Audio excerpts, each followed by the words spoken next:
Hello, everyone, and welcome back to the Star Wars Stuff Podcast. My name is David, and I'm joined by friends of the podcast, Nolan Ryan, 680 from Alamo City Movie Talk, What's going on, and Maddie guys? B from CountdownCityGeeks.com. Welcome, guys. This is the hype episode for The Mandalorian Season 3, which debuts this Wednesday at midnight if you live in a certain part of the country, and 2 a.m. for me if you live in Texas or if you live in Chicago or Mexico City. So yeah, this is the last episode before we do the pre-show. It's going to happen on Wednesday. We're going to go live on YouTube. We're going to have probably a myriad of people show up, and we might just podcast up into the release time. So look out for that. Before we start anything, though, of course, we want to talk about our awesome support, our patrons. Starting off with the purple tier, we have Chris Simpson, Kevin Leininger, Devin McCaffrey, Drew Peters, Sean Greathouse, and Zach Netzel. For the red tier, we have Finmer526, Maya Morris. For the black tier, we have Maka Talatala, who might be in the comments, or the chat here, Nathan Shank, Evan O'Paker, and Liam McCallion. Thank you so much for your support. We couldn't be at the place we're at without you guys. And this is it, man. This is the episode before 3 years or so of not getting any seasons of The Mandalorian. I cannot believe that time has already flown by, and the next season is this week. The Book of Boba Fett helped a lot with those 3 episodes with Din Djarin and Grogu, which a lot of people might have a little bit of an outcry because it seems like some people didn't watch that series, and they're going to be confused when they see Din Djarin and Grogu back together again. What do you think, Maddie B? Do you think there's going to be some type of outrage?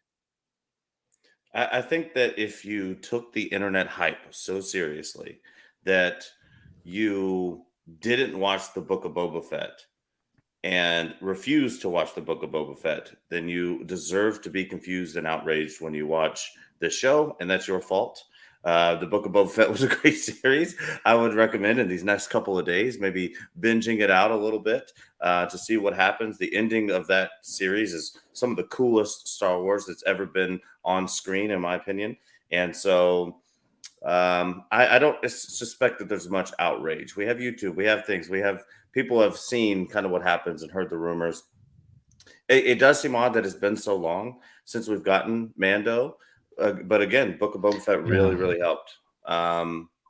And, I'm just excited to see them back and, kind of get into some of these other stories and watch him continue his journey. We've been on a fun time with Din Djarin, and we've seen him grow, and I'm excited to see that continue. And I know Jon Favreau and Dave Filoni there's going to be some cool stuff in here. There's got to be something in here, right? Mm-hmm. So I'm excited for it. Yeah, so Ryan, what? Yeah, so I call the Book of Bubba the Book of Mando because it's really just I had to completely disagree with you, Matty B. It's a terrible series. I thought it was poor writing. I thought it didn't make sense to me of how an ex or somewhat of a clone trooper, it's going to the whole series of itself, the technicality behind it when it came to the season finale. It's why didn't you get your ship? Why did you get that? It just didn't make sense to me when it comes down to the end of the series. But it's definitely a series to where it was just focused a little bit too much. I kind of felt like they didn't know what to write. That's why they put in those what was it, 2.5 episodes of I guess a sequence of Mando, Luke along with Ahsoka. I was just like, okay, why are they adding them to here already so quickly? And it was just definitely like a misguided turn, a curveball, if you will, the way the series really portrayed and everything. So I just, I really wanted something a little bit different with Book of Boba. Was I excited? Not really to begin with, but it was something different. I was like, oh, we're gonna get something different. We're gonna get what do you call it, the gangster side, maybe even like the gangster side of just like Star Wars, something different, something where like almost the Sons of Anarchy of Star Wars, maybe in that essence, maybe drug smuggling, maybe something else, or anything of that nature. But obviously it didn't really happen that way, and just I was just upset of the outcome that we got out of it. But it was good to see Mando again. I'm not gonna lie, it was really cool seeing him again. I really enjoyed that. I just didn't like the way the season ended. It didn't make sense to me. The logic standpoint behind it, to where this guy, and again, it's coming from like how he was raised, Bubba Fett and everything. And so it would just, it comes down to like, you see him a lot in Clone Wars where he kind of like, he almost killed Mace Windu. And it's like, it's just, this guy was so smart. And then all of a sudden now he's older and different. I don't know. It just takes a different toll, I guess. I guess what's canon and what's not. I don't know. Dave, what do you think, David? Yeah, I think that's really interesting that all three of us have kind of like differing opinions on the Book of Boba Fett, because I think I'm middle of the road. So Maddie B loved it, Ryan hated it, and I was kind of like in the middle. There were certainly aspects that I really loved about it. I love that kind of like change of direction when they gave us those 3 end episodes with Din Djarin and Grogu, and them coming back together and seeing Luke Skywalker, which is an oh my god moment, another oh my god moment, because the end of 2019 we got that super huge surprise of seeing Luke Skywalker use his green lightsaber in a hallway scene, mirroring what we saw at the end of Rogue One with his father. And it was just incredible. It was incredible that didn't leak at all. No one had an inkling. I actually posted it would be cool on Twitter to see that, and I got destroyed online for mentioning that, because people know how, but I was like, well, it kind of makes sense.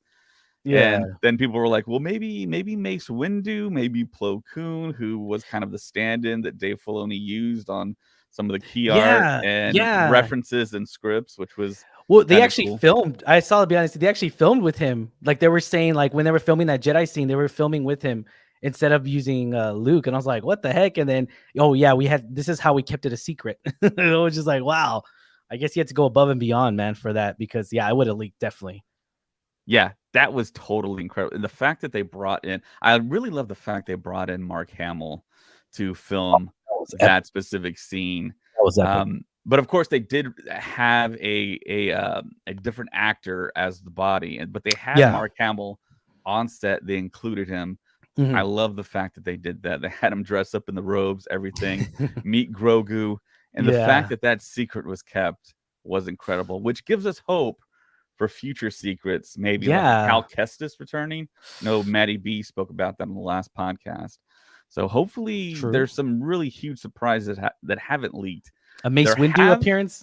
Everyone really wants that. That's very, very controversial. That is so controversial. Everyone wants that, dude. I've seen it. I'm all like, Samuel L. Jackson wants that. He wants to come back to Star Wars some way, somehow, and it's like, and I'm not opposed to. I'm not opposed to it. I really am not. Actually, believe it or not, I mean, call the prequels whatever you want, guys. I really think the best lightsaber fight in that era is Mace Windu. Like, there's just no question about it. Like, there's just no, like, when it comes to during the what we call it, the Clone War era, that was just Mace Windu. We saw that in live action, and we saw that even more so in Clone Wars, and a little bit in Tales of the Jedi. So yeah, definitely. So the end of the Mandalorian season 2, we got Luke Skywalker showing up. This is the last scene. If you're watching this on YouTube, of course, like the video, subscribe if you can. This was the last shot we got. R2, Luke, and Grogu. I don't think anyone could have imagined this ending for season 2 of The Mandalorian. Of course, waiting years and years. So this was 2019. We are now in February 2023. And March 1st, The Mandalorian season 3 is going to drop. And it's going to continue on from, like we said earlier, the Book of Boba Fett. So if you're listening, which I don't think there's anyone that's listening to this podcast hasn't watched the Book of Boba Fett, watch the Book of Boba Fett first. That's kind of bare minimum. And then you can kind of be caught up, so to speak, with Mandalorian season 3. But I also want to throw in there the fact that you might want to watch as much Clone Wars and as much Rebels as well, the animated series on Disney Plus. And Disney Plus actually does a really cool thing. If you go into the menus, if you click on Star Wars, and you look, you have to scroll down a little bit, I think, and it says Mandalorian centric episodes that you should watch for the animation section. Watch those, and you'll also Nice. be caught up, and you also get to hear Katie Sackhoff do the voiceover for Bo-Katan, which she's a live action actress for Bo-Katan. And from what the trailers and what the storyline is kind of heading to, it feels like she's going to be the heavy of season 3 of The Mandalorian. So I'm excited for that. There's a lot of dark saber stuff too. So I wonder if we're gonna get ultra. Sabine. I wonder if we're gonna get her. Well, we in all know here. she's been cast, and she's going to appear in Yeah, Ahsoka. Ahsoka. And Yeah, Ahsoka's but right around the corner. So I Rosario know. Dawson actually came out and said, when we think that she wasn't really supposed to say it, but I think Lucasfilm was kind of okay with it, that the Ahsoka series is not going to drop until the fall or later this year, Yeah. which kind of puts in question what's going to happen with Skeleton Crew. But Ooh. we're going to get it later on this year.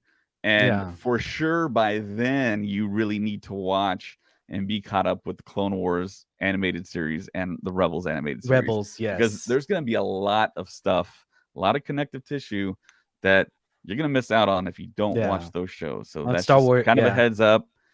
So, yeah. So be ready for that. So what did you guys think of Rebels in the Clone Wars? Maddie B? I thought they were great. It was, and that was kind of our entrance and sort of built the legend of Dave Filoni. I mean, we hadn't really seen much of his work or his vision or some of these things, and filling in the holes of some pretty important storylines. I thought that both of those shows were really, really good. Honestly, at first I was like, nah, I don't really know if I want to watch like an animated show or like I wanted to see these stories in live action, but diving into them, they're some of my favorite Star Wars. And again, I'm a prequel guy too, Ryan. I'm like, given my age, I'm 32. Like the prequels to me, I related to those way more than the original trilogy, which obviously I love. Don't get me wrong. I think they're incredible, but again, like the best lightsaber battles, watching Anakin grow up, and it was a lot more political. There's a lot more politics involved with Palpatine and sort of the way that world worked as far as politics goes. I loved them, and so Rebels and the Clone Wars definitely added to that lore for me and gave me new characters to love. Again, it's still continuing to feed us to this day, those stories that they told. Ryan, how about you? What do you think of the animation for Star Wars that's canon? Oh man, I loved it. I loved every second of it. I mean, to be honest, it was definitely a point to where the Star Wars lore, where something extended story that we never have ever gotten when it comes down to like so many, especially Ahsoka, which they created in the animation, and it was never in live action before before the Mando series, and it was definitely a show to where Clone Wars, Rebels was like the icing on the freaking cake. Like who would have thought Dave Filoni create these new characters and really capitalize on the whole formation of the Empire of its own entity? And who would have thought someone else created a live action series with Andor and created it on the foundation of the Empire as well? So it's definitely it's definitely one of those things to where it really capitalized on a lot of Star Wars lore that we thought was never possible. It just and as much as everyone dogs on it, because the Cartoon Network Clone Wars show that came out back in the day, I just it's definitely hits a lot more homestead here. Yeah, I totally agree. I think if you're a certain age, I think if you're the younger demographic, you kind of hold those animated series in like a really high regard, and they are canon after all, so they fit into everything that Filoni and Favreau are working on, and I think that we're going to see coming up in the near future. And I'm telling everyone right now, if you haven't seen the Clone Wars and Rebels, catch up on that. It'll be fully caught up, and of course, the Book of Boba Fett, like we just mentioned, and Mandalorian season 3. Once you see all of that, you'll be primed and ready for Ahsoka in the fall. But like I said earlier, we're gonna have some friends stop by. We have Ted from the Countdown City Geekcast. He is here, and we have Kevin from Fandom Podcast Network. Awesome.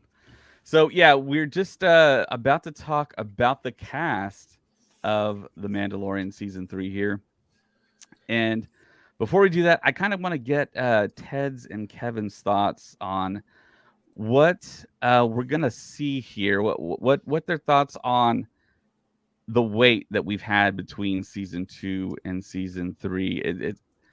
It's been years, but it hasn't really felt as long, I think, because of the Book of Boba Fett. We had those 3 episodes with Din and Grogu reuniting. So, Ted, what are your thoughts, and how hyped are you for Mandalorian season 3?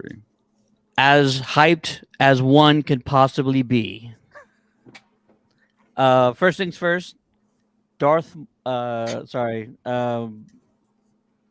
Mace Windu's lightsaber battle, great, but not the best of the prequels. That's Duel of the Fates. That's not up for argument or debate. Just so that's understood. Mace Windu doesn't even approach Yoda versus Dooku or anything. That's still top 5 all time. Yoda going at it with, yes, that's still up there. No matter what anybody says about Episode 2, that is still top tier Star Wars right there of all time. Let's see. What else?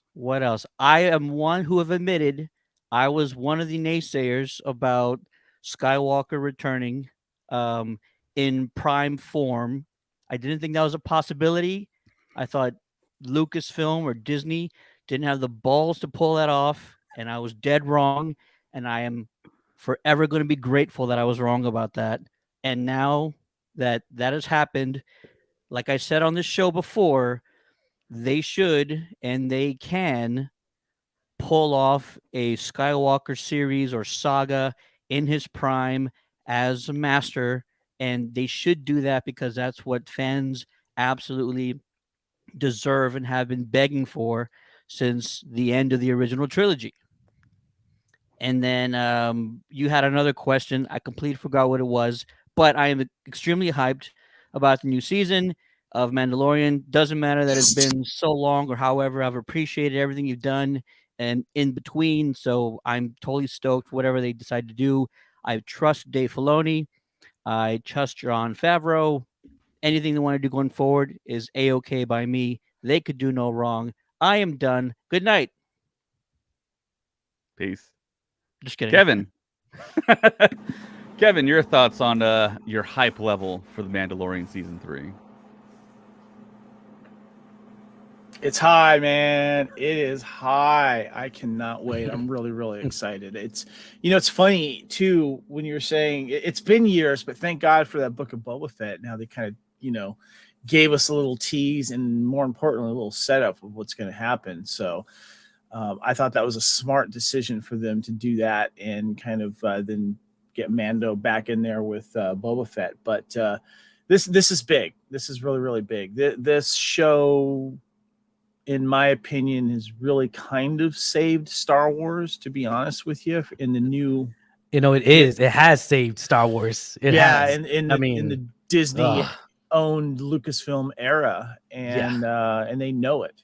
And I think that there's a lot riding on this season as well. And, I was having interesting debate with a friend of mine, a co-host, my friend Lee, regarding... he's the co-host of my Highlander podcast here on the network, but we're both huge Star Wars fans, and he was kind of a little disappointed that they decided to keep Grogu around, especially with what we saw in Book of Boba Fett compared to the way season 2 ended, with him being taken away by Luke. And I was kind of feeling a little bit about what he was feeling, because I wanted to see Mando do his thing, go on and do his thing. And, there may have been outside pressure. Look, you got to bring Grogu back. He's selling a lot of stuff for us. He's one of the, most lovable characters now, bring him back. And if that was a conscious decision, that's fine. But I challenged it I kind of went back and forth with it. And it even made my hype meter even higher, because I like the fact that in the Book of Boba Fett, he was given a choice. And the fact that he Luke basically said, look, here's Yoda's lightsaber, or you get this Mandalorian gift here of armor, Beskar armor. You make the decision. And he decided to make the choice, going against what the Jedi are normally taught is no attachments. Attachments, yeah. And I thought that was kind of a brave thing to do. And then my buddy Lee's like, well, what if he goes dark? We've seen him kind of do little things here and there, whether it's a choke here or something like that. I said that might be interesting. But I think when it comes down to it, we need to accept, and I'm fine with it, that we get this lone wolf and cubs situation, because whether he's there to sell tickets more to the Star Wars gun show, I'm fine with that. That's cool. But I think there's something deeper here that we need to see, because I've been doing a rewatch, just like a lot of you have, of season 1 and 2. And there's just these little moments of these two guys working together that makes me now, I'm glad he made that decision. I want to see more. And my hype is even higher. It does come down to it with the relationship. And we were talking about earlier pre-show how The Last of Us, Pedro Pascal's relationship, they sort of mirror each other in these shows. Mm-hmm. And Ellie and Grogu both are important to Pedro's character, because you need something to thaw the ice. So, because you have to have something that warms this ice cold character, this wounded character, to make him more relatable to the the audience. I just want to extend on that, Maddie, because I think what's important for the dichotomy of this relationship going forward is that what Grogu has done to Mando's character and changed him is the same reason why when people say, Kevin, who's your favorite Star Wars character of all time? Mine is Chewbacca, because if it's not Chewbacca, Han is not who he is. And I'm a big fan of Legends as well, but and I love seeing what we saw in Solo, that there's a character that there's someone that changes a beloved character and makes them who they are. And Han is not who he is without Chewbacca, in my opinion. And Grogu is, Mando is not who Mando is, at least the Mando that we're becoming attached to, without Grogu.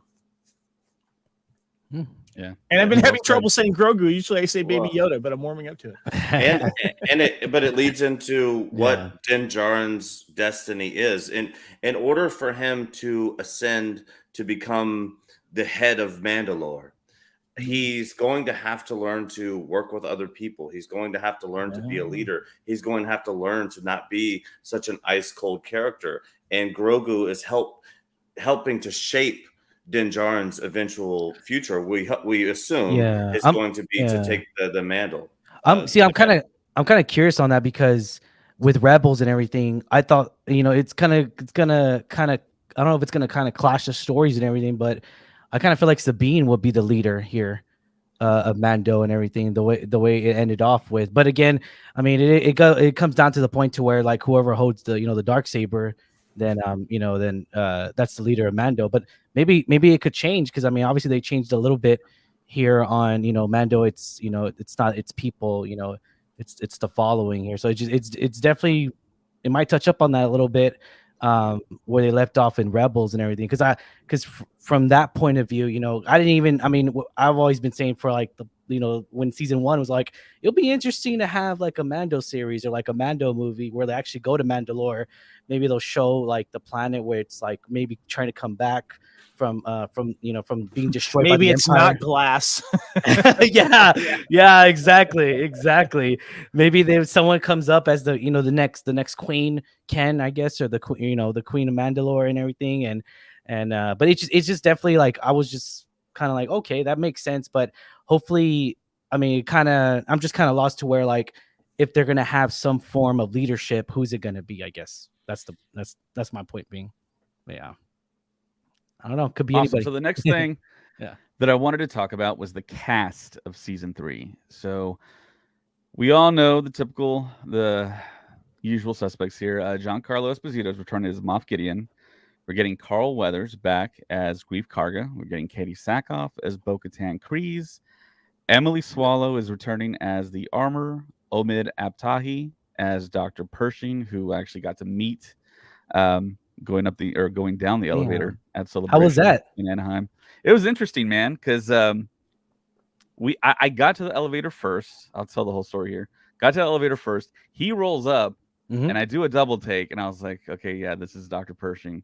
So I knew he was signing at the convention. I don't want to ask for his autograph because I didn't have any money at the time or anything. And the typical answer is, oh, well, I'm signing because I've ran into those situations before.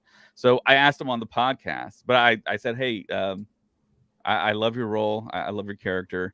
And he's like, cool, thanks. And we got in the elevator, and I said, hey, would you ever consider being on a podcast? And I introduced myself, talked about the podcast. He's like, yeah, sure, just email me. I was like, okay. Then we just kind of started talking about more stuff. Then we got out of the elevator, we took a picture together, and then we kind of went on our separate ways. But yeah, he's a really cool guy, really friendly.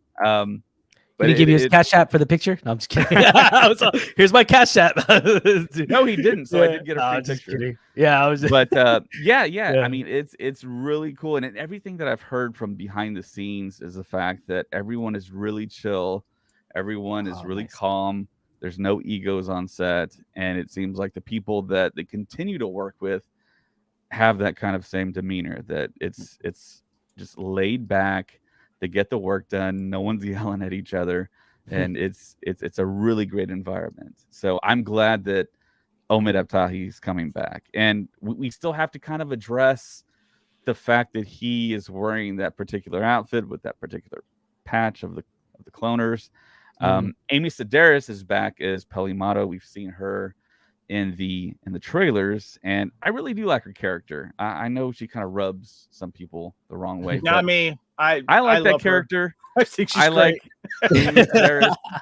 Yeah, and Amy Sedaris is a close friend of Jon Favreau, so I think she's gonna stick around maybe as long as there's a show, which we might go into that later on. I think her character has a little bit of has to do with kind of mellowing the Mando out a little bit too, if you think about it, you know? Yeah. Maybe giving him a sense of humor. Yeah, I mean, it's definitely like a little small rest stop to where like besides the adventures, it's like, oh, here's your rest stop. Okay, now we got a small little adventure. We got to help you or whatever the case may be. I like that little rest stop episode. I like that. I never thought I would like a rest stop episode before until like watching it and revealing it. It's just, it definitely adds a little bit more comedy. David, did you see that lady that there was a lady dressed up as Pelimoto at Star Wars Celebration Anaheim? Last year? Did you see that woman? Oh, wow. I can't remember anymore, man. I saw so many people and have so many memories now from Celebration. I was just so excited to see someone dressed up as Pelimoto, and she did a great job. I got a picture with her. It was awesome. Oh, yeah, wow. and she's damn. And she's really kind of an homage to Ripley. The same haircut. Yeah. Yep. So yeah, I enjoy her. She's pretty cool. And next we have Christopher Lloyd. We don't know officially who he's going to play, but of course Christopher Lloyd has been in a lot of terrific franchises. You go back to Who Framed Roger Rabbit, Back to the Future, The Addams Family, and now he's got Star Wars under his belt. Taxi. Yeah. I mean, who do you think Christopher Lloyd is going to play? Matty B? I don't know. And one of my biggest questions is he going to be a hero or is he going to be a villain? I think that there's nothing really out there because I looked it up. I saw Christopher Lloyd on the thing. I was like, oh my gosh, let me look into this a little bit. I have no clue. I can say what my hope is that he is nefarious. I want him to play a character. I don't want him to be a hero in this.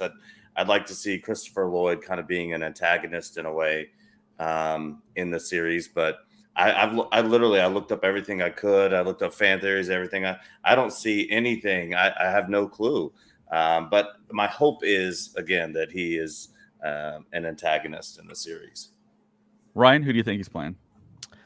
I think he's going to play a comedy relief in here. Almost to where, I don't think we were going to see him play a serious role, but again, I could be totally wrong. I mean, the last time I would, it's definitely a point to where I think we might see him as a comedy relief to where he maybe has to help Mando, or maybe he's put in a situation where he might have to, help, maybe need more manpower to fight off some other, villains, I guess, or, whatever the case may be. But I don't know. I kind of feel like he might be the comedy here because I've seen him do so much good comedy. And I'm just like, even the small little cameos in Big Bang Theory is just hilarious. How he plays like a homeless guy in Big Bang Theory. And I just love his his comedy take. So I love it a lot. I really do. As a homeless guy, he was funny, and hopefully, as in Star Wars, it's long overdue. It really is. So to see him even in anything Star Wars is exciting. Ted, who do you think Christopher Lloyd's going to play? Well, this is going to be breaking news, so I hope I don't spoil this. No for leaks, anybody, no spoilers. but he's going to be actually playing Dr. Emmett Brown from Back to the Future. He figured out interstellar space travel. Okay, and he's traveled to a galaxy far, far Back away. to the past. Exactly. Oh, and he's now on a mission because he's stuck, and he runs into Mando and Grogu, and they're gonna help one another out, and things are gonna work itself out. I'm just kidding. I would love for Christopher to be playing something of a serious role, or just a serious role or character on this series, but I got to be honest, he's in his mid to late 80s now, so trying to ask him to do too much is probably not the right thing to do. I would just say this is probably a cameo. I'm gonna love it regardless, but him trying to be a villain or a role that you're going to be seeing time and time again in this third season is probably asking too much, but it's probably just going to be a great cameo for him to do, and I'm excited to see him.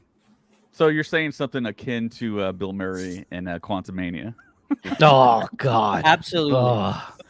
That was the worst. That was the worst cameo ever. Let me just point that out there real quick. That's gonna be the worst cameo ever, dude. It was not great. I agree with that. Kevin, who do you think Christopher Lloyd, the great Christopher Lloyd, is going to play in The Mandalorian season 3? Okay, I'm going to go deep on this here. He's going to play a serious role. Hear me out here. So we know that Din, the Mandalorian, is kind of stuck in the middle here between now these two beliefs of the Mandalore history and where they want to go. We got the don't take your helmets off, to take your helmets off, right? And he needs to find a way to unify both of these groups of Mandalorian to bring them together, because Bo-Katan, as I was rewatching season 2 here, says we're better in numbers. We're better when we're together. I would love it if Christopher Lloyd were to play some ancient elder Mandalorian, to where he's the man in the middle that helps guide the Mandalorian to some wise wisdom to somehow bring these people together and find a way to do it, because maybe that was a vision of his that he didn't get a chance to do, or he was stuck on one side and he made mistakes and now wants to learn from them, or at least pass his mistakes that he's learned on to someone else. And that would be a really good kind of one episode, if he's only going to come in for one episode and do his thing and then drop his mic. That's what I would like to see. Yeah, and I like that too. I mean, and really what I don't want from this is, I do want him to play a serious role, something like that, where he's like sort of the diplomat between two sides would be incredible. But I don't want a kooky Doc Brown character. I don't want an episode where he's cameoing where it's like back to the long time ago.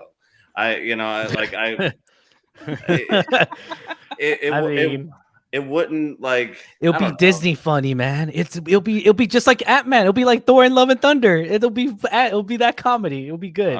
Both good movies. Both good movies. Keep going. Oh man, it'll be that same comedy. It's all good.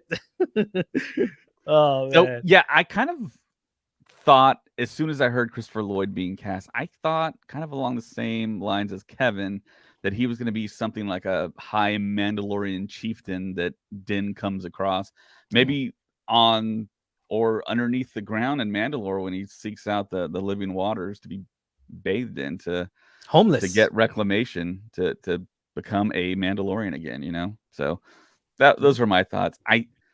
I think I read the leak on what he was going to be like a year or so ago. It's been a while, and I've already forgot. So I have no idea.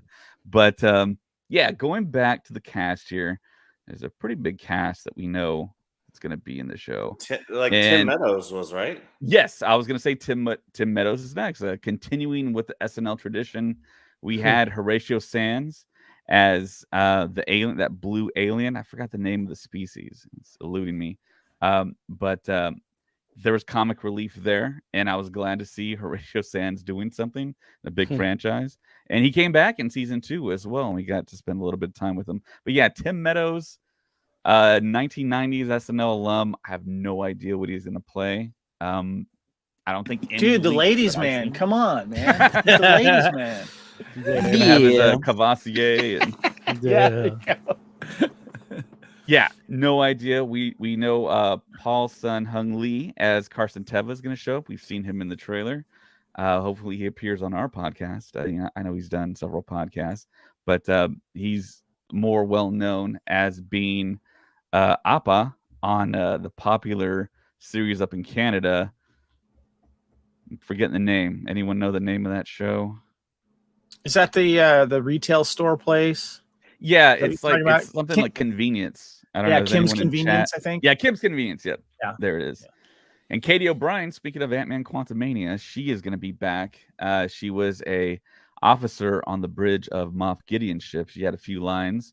She will be back. And of course, the most beloved character from The Rise of Skywalker, Babu Frick, will be in The Mandalorian Season 3. Just quick along with story. Moore and Zellens.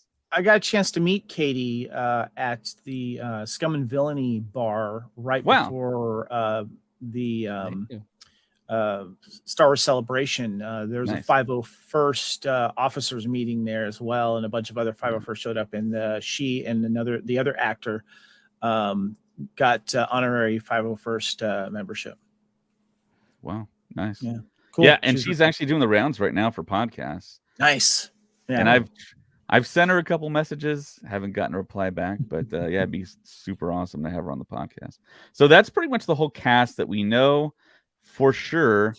Other probables, Leilani Shu, who Countdown to the Geekcast interviewed General Kenobi, we met with last weekend. She's probably going to play a Jawa again to continue her streak of being in The Mandalorian Season 1, Season 2, and Season 3, as well as the Book of Boba Fett. And of course, it's not a question, right? She's already confirmed, by the way. Well, I asked her are we sure? We're sure. Because I asked her the question and she wouldn't answer. Yeah, they didn't tell us on camera either, but they told us.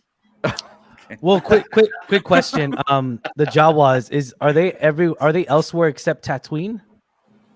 Yeah, Arvala 7, the off-world Jawas that have the gray cloak and the red eyes. Yeah. And of course, well, yeah. The rest stop. I keep forgetting that's Tatooine. And Chris Bartlett, who's been on the podcast, he was on the pre-show, I believe, for Book of Boba Fett when we did that live streaming. He's probably going to be a protocol droid and continue his streak, just like Leilani Shu.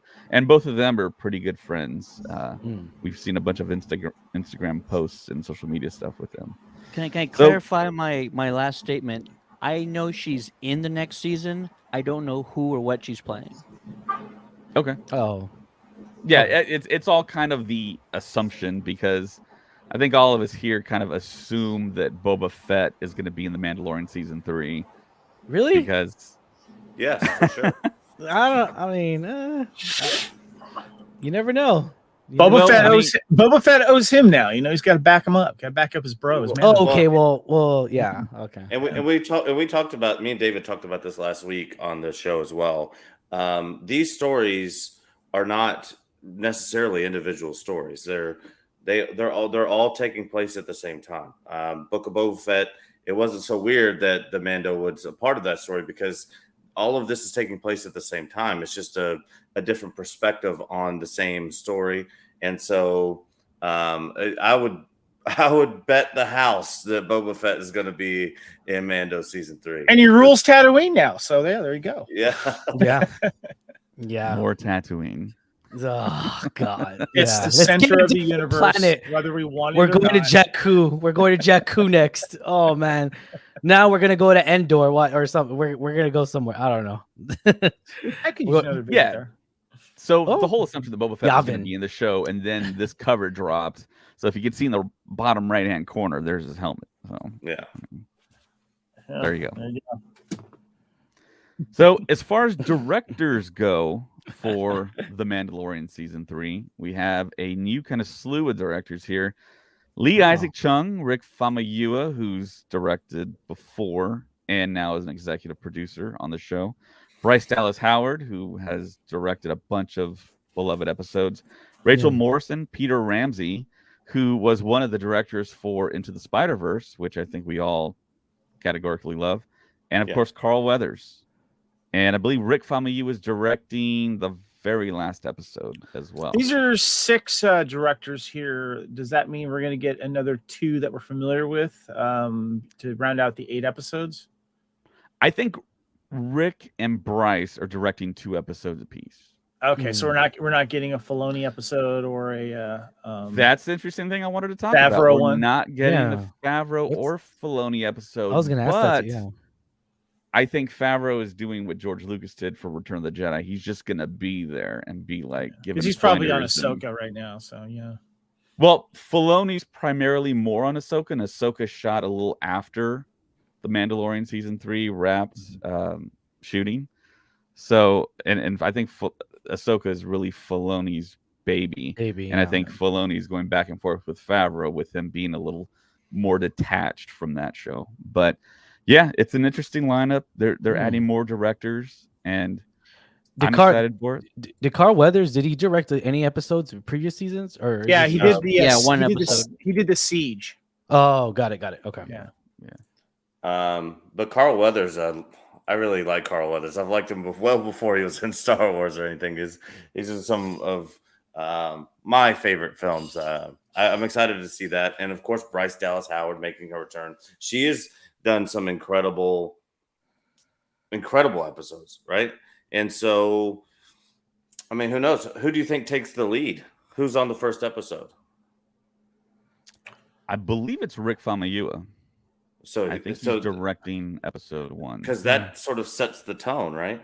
Right. And he directed my favorite episode 2, or chapter 2 of season 1 with the Jawas. Okay, cool. So, yeah. And he directed that Bill Burr episode in season 2 where he had that famous sit down with great episode. Great episode. Yeah, one of my favorites, I think. Yeah. And just to get Bill Burr for that role too, it's so good. Go ahead. Sorry. I was looking at Rachel Morrison, and she was a cinematographer for Black Panther. Yes. And also for Fruitvale Station, Dope, and Mudbound. So she's got some good films right there. Good stuff, Dope was a good movie. Yeah. Missing my buddy Robert Rodriguez, Maddie's lookalike, who he was told they look a lot alike.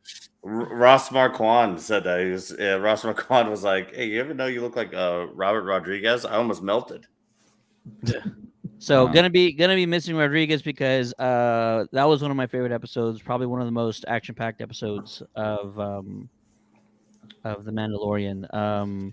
But you guys were talking about the lack of Filoni in this season. There's also that secret project that we know nothing about. So maybe he was working on that a little bit more.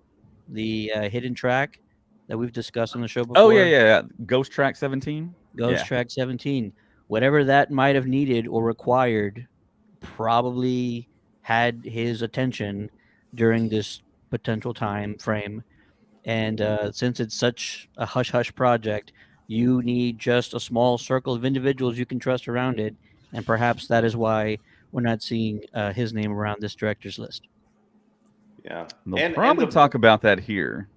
So yeah, I was going to say, they'll probably mention something major big in a celebration. Isn't it weird how there's no pre-production, there's no official date for a Star Wars movie? Isn't that crazy?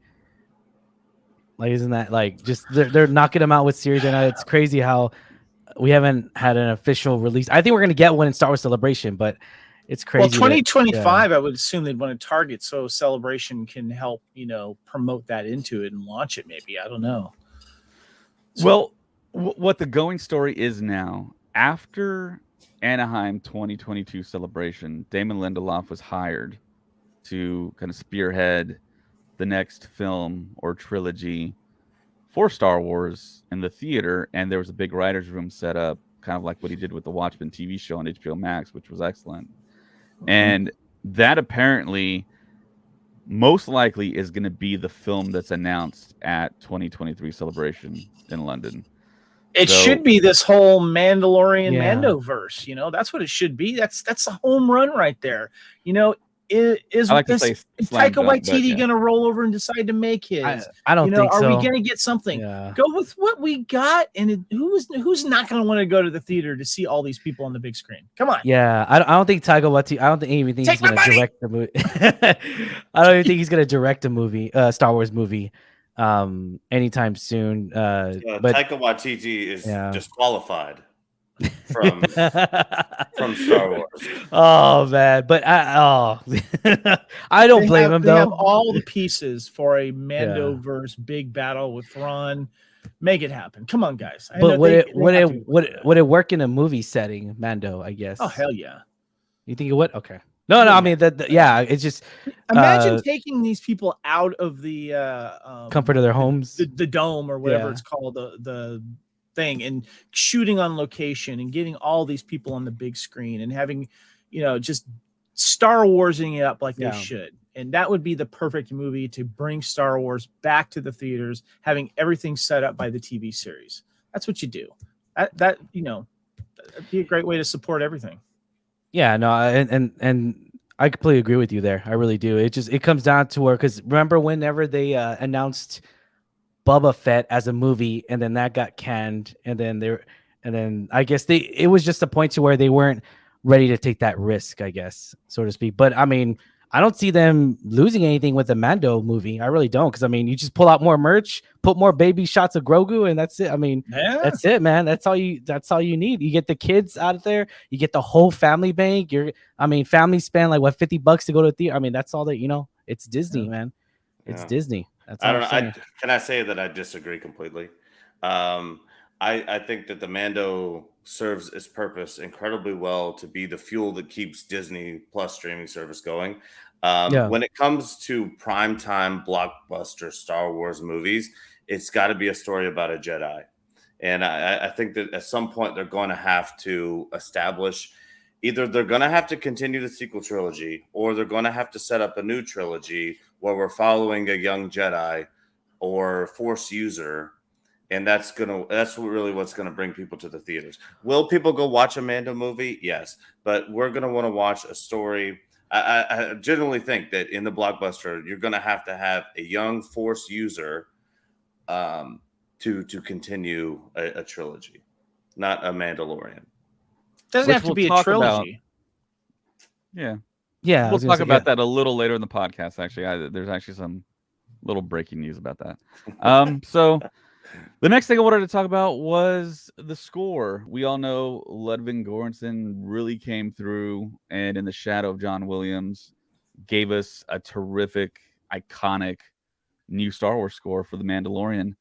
And he was there for season 1 and season 2 of The Mandalorian. He was also there for the Book of Boba Fett doing the main theme, but he will not be there for The Mandalorian season 3. He is handing off those duties to Joseph Shirley, who scored the Book of Boba Fett. And that's kind of interesting. I've seen a lot of articles where they said he did a really good job. I really don't particularly remember the score from the I Book of do. Boba Fett that well. What did you think, Kevin? Did you think Yeah. it was above average? Yeah, it actually surprised me, because especially with the music and the singing behind it, and kind of getting that tribal sound that I felt that really reflected what Book of Boba Fett was doing with the Sand People, and the percussions during this stuff. I thought he did a really good job, if that was the case. And so I think that it would be in good hands. And I'm kind of curious to see if they will take a little bit different direction with the Mandalorian music now, because he's in a different place now. But I love that was one of the highlights for me, because I'm a music guy, and so I always take notice of that. And I really enjoy that. Hear those guys with the big baritone voices singing that boom, boom, boom, boom. That was great. Ted, you're a musician. What are your thoughts on that? We talked about this a little bit last time, actually. Goranson's just too good. He is too good. He's like a true genuine artist when it comes to music. He wants to make art, and the Star Wars universe, he cannot expand his horizon any further than what he's already done. That's why he went and did some Marvel stuff. Black Panther was fantastic. Wakanda Forever, he was on that. And then when Christopher Nolan gives you a call, you don't say no. So he went to go do Oppenheimer, and more power to Goranson, because he's absolutely incredible. The stuff that he's been able to do, how expansive his creativity stretches, is just mind blowing. They got somebody who's already in house, so it'll be exciting. Also, this third season kind of feels like it's going to be taking a big twist, or sort of not a twist, but a big turn through this arc. Where, it's diving into more worlds, including more characters, more groups that are going to be at conflict. So it's probably a good idea to start changing up the tone a little bit. The universe is expanding when it comes to the Mandalorian, and so all of this is all good things. Change is good. Interesting. Okay. You're giving me a little bit more confidence. Matty B, Ryan, any thoughts on that? Again, this is maybe a controversial take. I don't give a damn about the score of the movie. I don't care. Like these people. Okay, when you watch the last, let's talk about when you watch The Last of Us. There's a score playing on those certain scenes where like it doesn't change it for me. This Like, what? I can't even think. If I Oh, were to man. think of my favorite movies ever, I'm never like, oh, the score was so good. Even like in a Star Wars Yeah. movie, the only time I can remember like the music like giving me chills is like Duel of the Fates. Is probably like a time when that happened. Maybe like I don't know. I just, to me, that never has made or broken a movie for me. I don't, I just don't care. Well, I mean, George Lucas. If you see George Lucas in the screening room at Skywalker Sound screening The Phantom Menace for the first time, he says, "No one, remember, no one is watching the screen. Everyone's listening to the music." So, Mhm. Well, then George Lucas is an idiot. I mean, I don't know what to tell you. We it were was a all joke, watching. Matty B. I know. I get it. But You gotta watch one of those videos where they show like the score matters, and it's like different songs and different where the scene's supposed to be more dramatic, and it's like a comedy relief. I get what you're saying though. But I mean, to me, it just adds on to like the tone. Like we always talk about the whole tone, the way it's gonna flow and everything. The more presence a movie has, especially with how a movie makes you feel in that essence. I mean, yeah, the Fablemans. I mean, just movies like that, they really add on so much to more of music. Yeah. What's funny, what Maddie said though, is that for people that don't really pay attention to the score, and that maybe not be their thing, they may not know it. They're still being affected by it. And in a way, that makes it effective. If you can set a tone, if you can set a mood, for a certain moment, a certain scene, and not be so, out in front about it, you're still doing your job. But then sometimes you can turn it on its heel, like John Williams does, and then make it so big, make it so grandiose. Because if it wasn't for John Williams, his art is what supplied the oxygen to Star Wars. I mean, when Superman first flies, Hans Zimmerman. I mean, come on. God, I mean, when he have you ever seen that? You should watch that Netflix. It's on Netflix. It's Hans Zimmerman. It's like all of his movies that he's done. It's so. I never thought. At first, I was like, I ain't gonna watch this crap. I'm not just gonna watch this guy make the. No, it is. It was. I was totally wrong. I was like, wow. He set a whole career path for piano players on YouTube to play God. Interstellar. But no, but and I get what you mean about like the presence, and I get, like, for example, there's like a scene that comes to mind when I think about presence and the music matters from Rogue One, when Krennic is heading to Mustafar, to Vader's castle, and all of a sudden the tone changes, and now we know it's getting serious, and I love that about movies, but I've never walked out of the theater being like, whoa, that score blew my socks off. I mean, wow! I got to go back and watch it with a blindfold on. I can't wait to feel it. No, it's not. It's not that. It's just like the, what do you call it? It's the humming it. humming the Imperial March. That's like, come on, everyone knows it by heart. Everyone knows the Superman song. I mean, it's just stuff like that, I guess. But I've just never went back and watched a movie with a blindfold on because the score was so great. That's all I'm saying. It's hard to quantify how your mind or your emotions are impacted with a movie until maybe you watch a clip of something with the music taken out. Yeah. Imagine Back to the Future without the music behind it. You guys have Even you've just a all little seen the sound famous effects. you've And all it, seen the famous end at Star Wars when they're getting their medals with all of the music taken out. Yeah. How awkward is Yeah. that? Yeah. Seriously. Yeah, Or but That's most an extreme. situations, That's an extreme, Yeah. suggestion there. But I mean, that's what it does. but it's Yeah. not and, unique. and True. That's not unique to movies, though. So, like, let's say you go to a restaurant. You're like, "Hey, let's go try this restaurant out," and there's no music. There's nothing going on. I mean, obviously, it's going to be kind of awkward, and you're going to be like, the atmosphere isn't set. I mean, that's not something that's really unique to movies. I mean, music and atmosphere and ambiance are certainly a part of the feeling. But like when I'm going through and I'm like, "Hey, is this going to be a good movie or not?" I'm never checking to see who the composer is. I totally get what you're saying, and to defend what you're saying, there's so much content, right? Millions of hours of content we've consumed, and 99% of the time, the music does not enhance your experience. It is there to support what's happening on screen, but it does not enhance it or surpass your experience in any way. However, You there sure, Ted? are You go the see it in top IMAX. I was the what are you there talking there are about? there are some top tier movies and TV shows that Yeah. we've seen where the music has sent you sailing through the galaxy at times or has made you tremble because it was just so haunting. Gives you The goosebumps. best thing that I can remember in quite a long time was the first time we saw Joker in the Dark Knight, and Hans Zimmer, who is one of the best at this, instead of putting some haunting piano music or Yeah. some normal string instruments, he decides I'm going to take a violin bow, and I think he put it on a guitar, and there's this trick in music.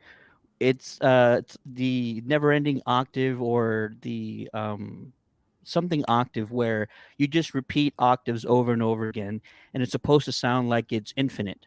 And it's a trick in music that we learn in music Jimmy theory. Page messed with that in Led Zeppelin. He did, Hmm. but what's it called? Very different scenario and energy and all that stuff. But just doing that, just a violin bow on an electric amplified guitar was just so haunting, and it was so perfect for establishing this iconic character. And so like even before I think of anything that happened in The Dark Knight, that that haunting sound enters The my music, brain yeah. first. Yeah, until which is actually a funny part of a movie where Makes actually sense. the visuals don't line up because I think they were doing that again at the very end, and Christopher Nolan decided to show the Joker hanging upside down but like right side up. So you have like this weird thing. It's like that was the stupidest scene in movies. But The Dark Knight was great, and Hans Zimmer is one of the best at that. I would agree. He definitely sets an eerie tone and a mood that sort of like sends a tingle down your spine sometimes. So no, I definitely get it. I'm not completely crapping on music and movies, but it's just who's the composer in Mandalorian season 3 is like the last of my concerns when I'm gearing up to watch the show. It's very hard, right? We've had decades of popular music, decades of movies with music in it. It's hard to do something new that has not been done before. So when you get a Goranson and Wakanda Forever, using nothing but percussion instruments to kind of set the mood in this underwater civilization, or you get a guy like Zimmer trying to create this new theme for like the most haunting Batman villain of all time.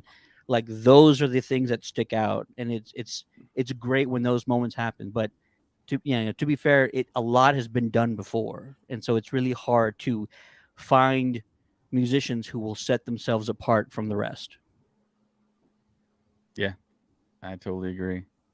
Everything that Ted and Kevin said, scoring a film, having a score stay with you, the Hans Zimmer stuff that Ryan mentioned.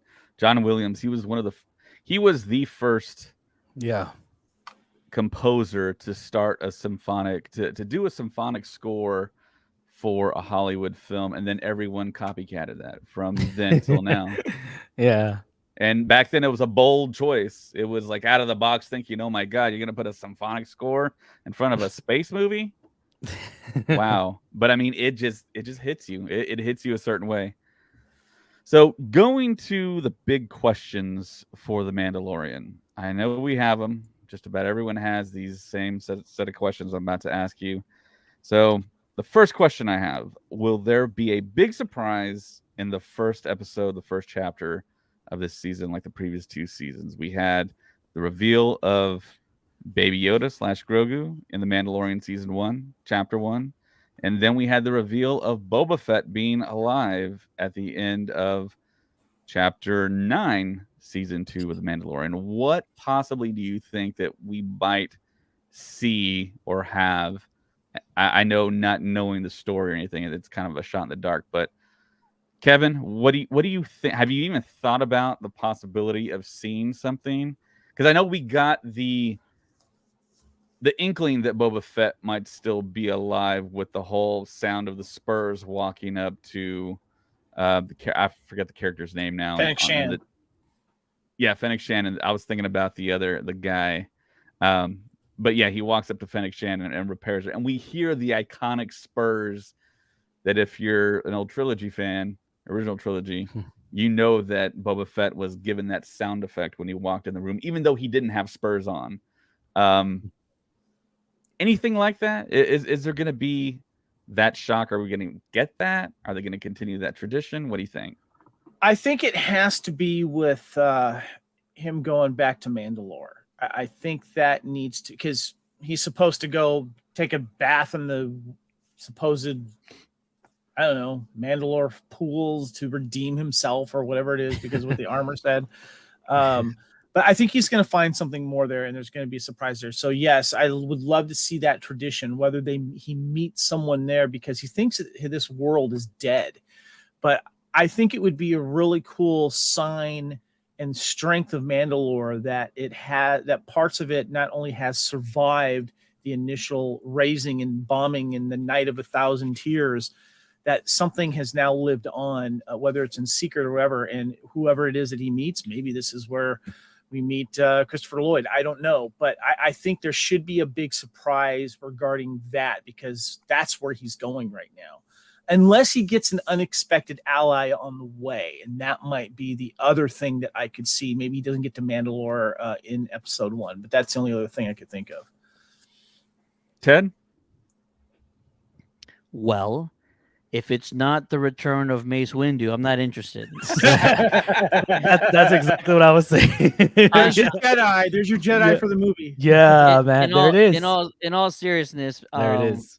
Because Sam Jackson has mentioned in a number of interviews that Jedi can survive the falls of great heights, and he's also a big-time San Antonio Spurs fan. So shout out to Sam Jackson. But I think that one of the big surprises is probably going to be a new big bad to focus on, right? And that's mainly because, friend of our show, Giancarlo Esposito, he broke the news with me that he was going to be in the 3rd season, but he's in a lot of ways been defeated. And so we need somebody new to focus on, somebody higher up, somebody more sinister.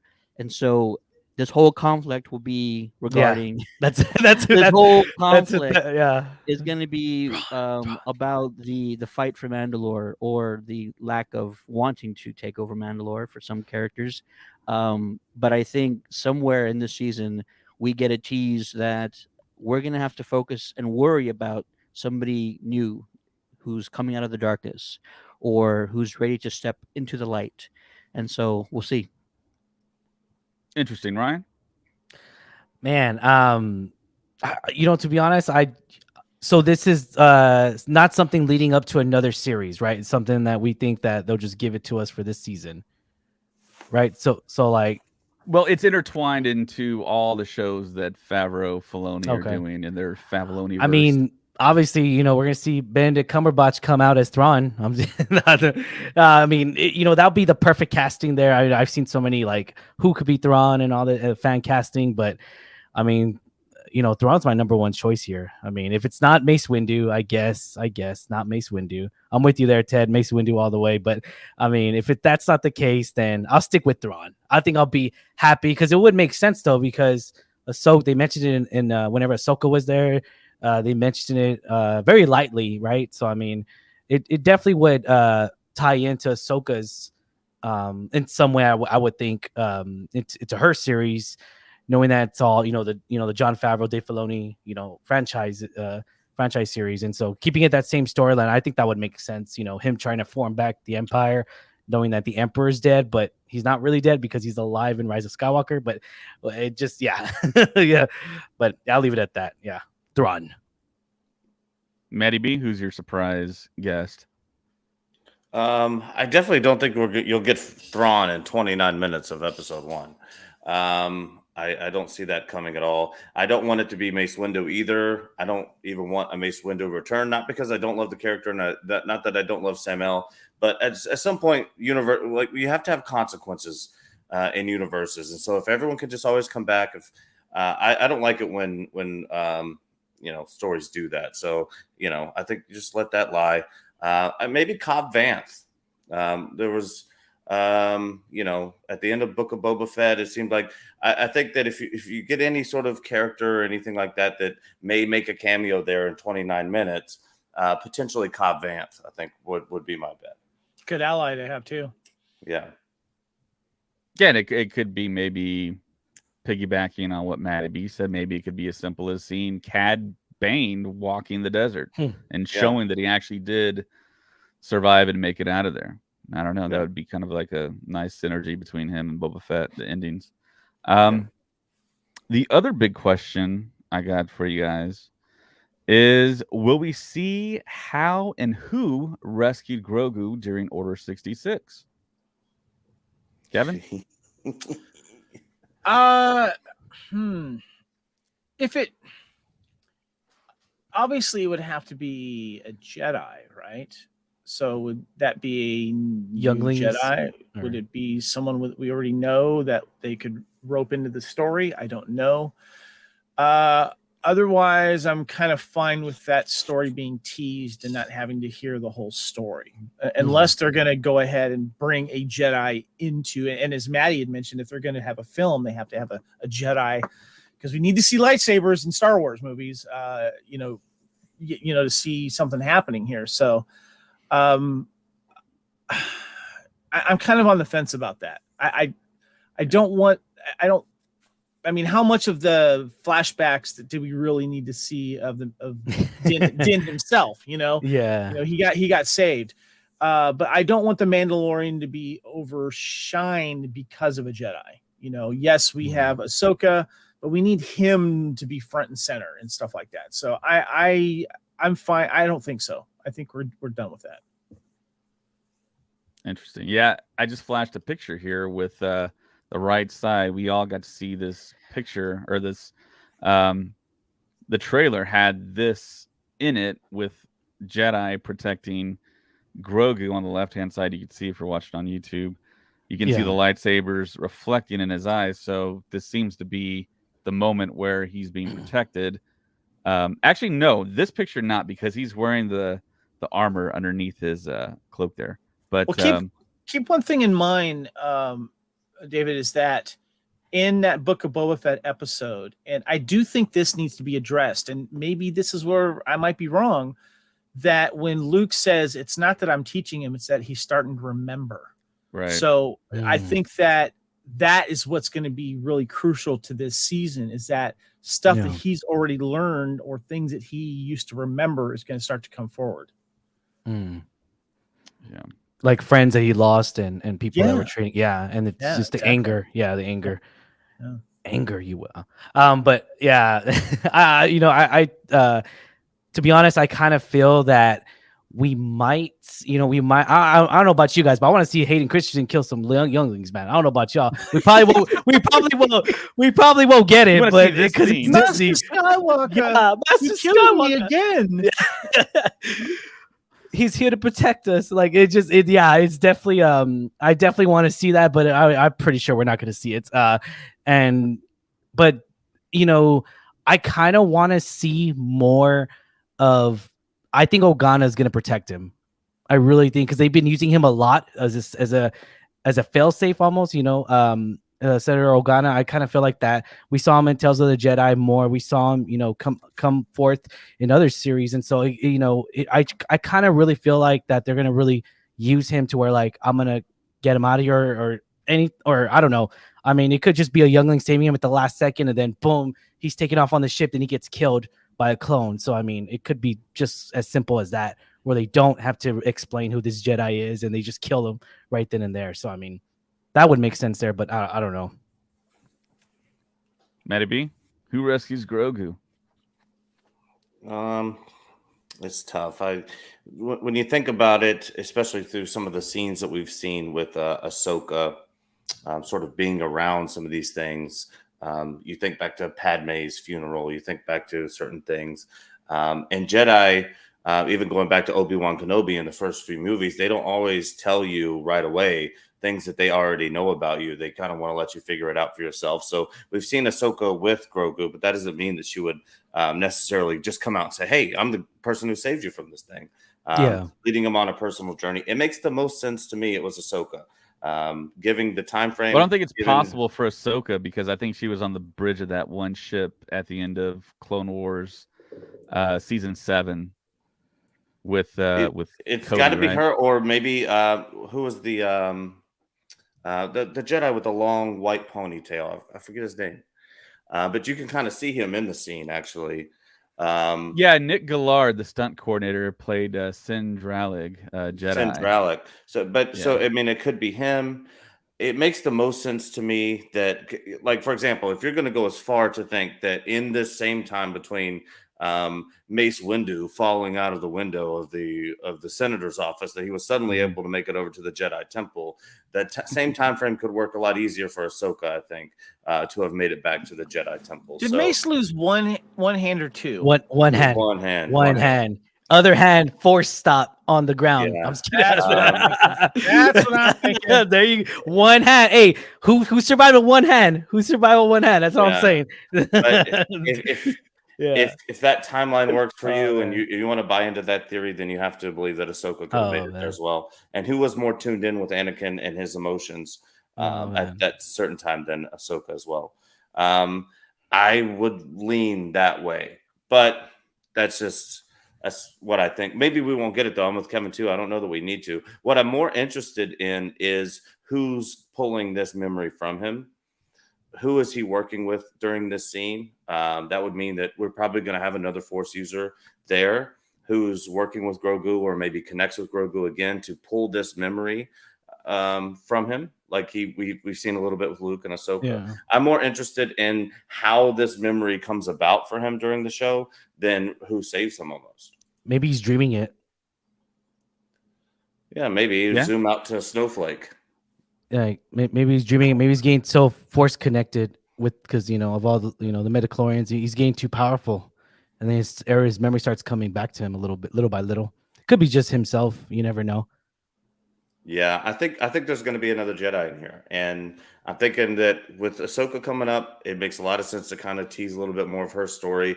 Some of the Thrawn stuff might come into the later of this that really sets up Ahsoka, the series. I'm not sure. I hope that it's again. I'm still saving out hope for Cal. There's other Jedi out here. That's all I'm saying. What's Luke doing? What's Luke doing? Come on. Yeah. He's trying to set up the temple. Is anyone opposed to him coming back to the Mandalorian? Come on. I'm definitely not. But I would say that it's milking it.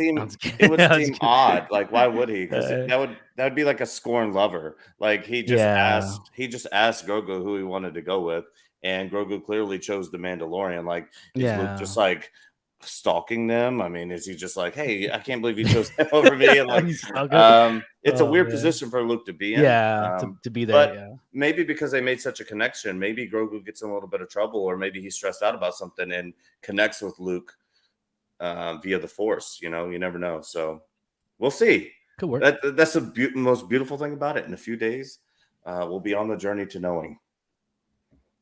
Yeah, I agree. And my other question is, what of Bo-Katan? What are her intentions? What is her thought process now? Because her whole goal is to be the ruler of Mandalore, and she cannot do that unless she wins the Darksaber back via combat.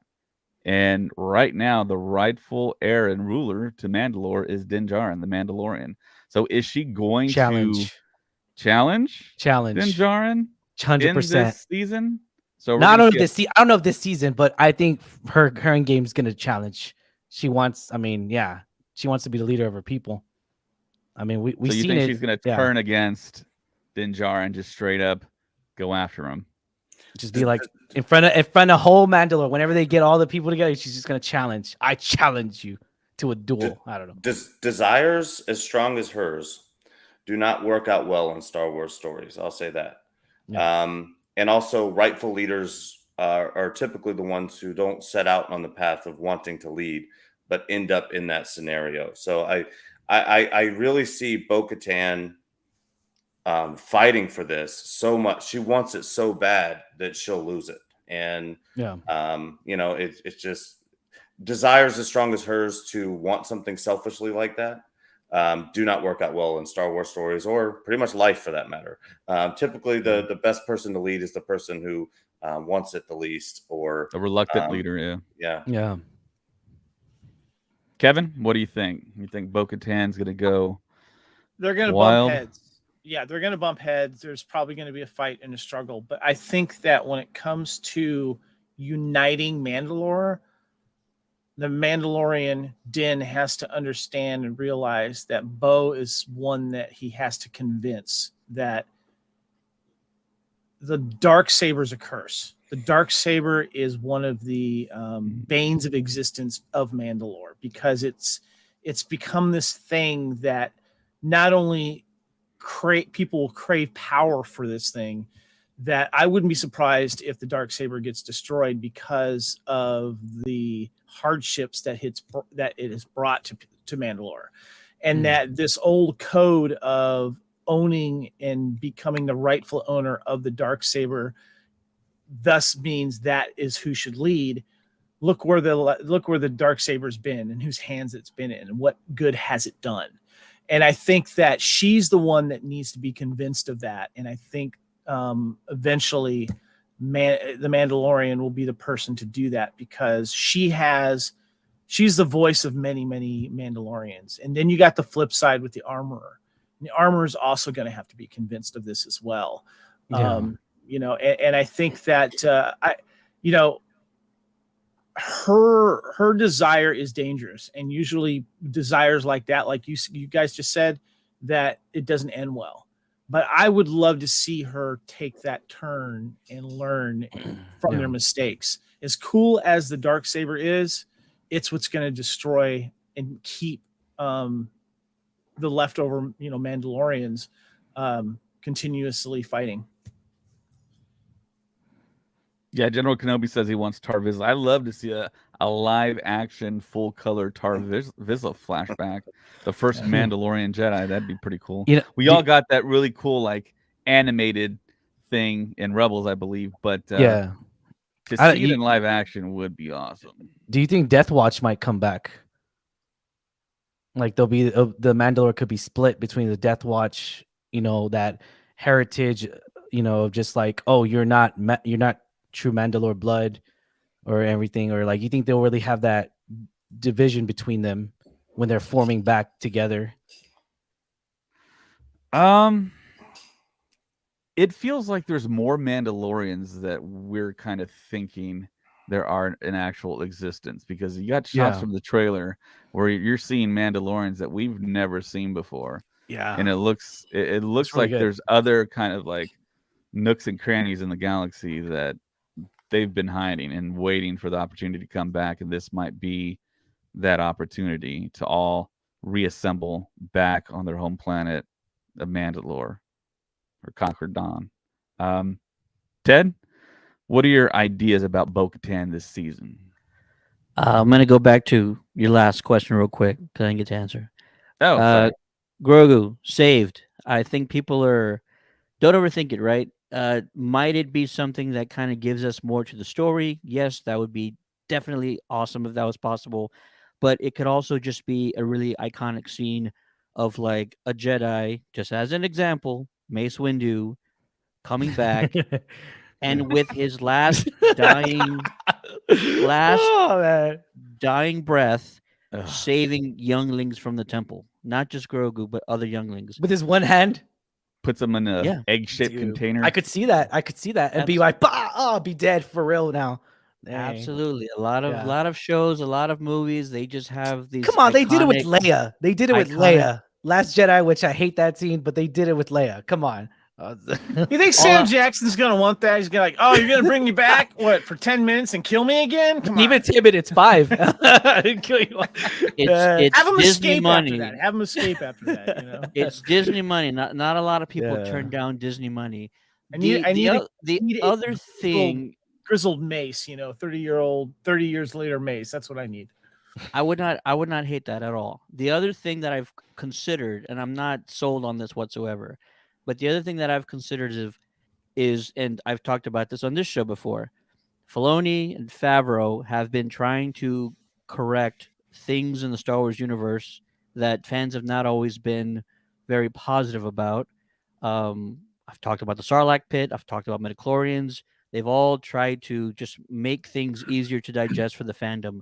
What if, for like this flashback, what if they actually show Anakin not being able to kill younglings? Like, I understand it's been referenced so many times, but what if he actually gets stopped? And then what if those younglings, the ones that he actually doesn't he convert some of them? I think we got that with Raz, what was her name? What if, a lot of them get out, and so the darkest thing that Yeah. Anakin's ever done is actually kind of rewritten to where, like, oh, cool, we get to like strike that.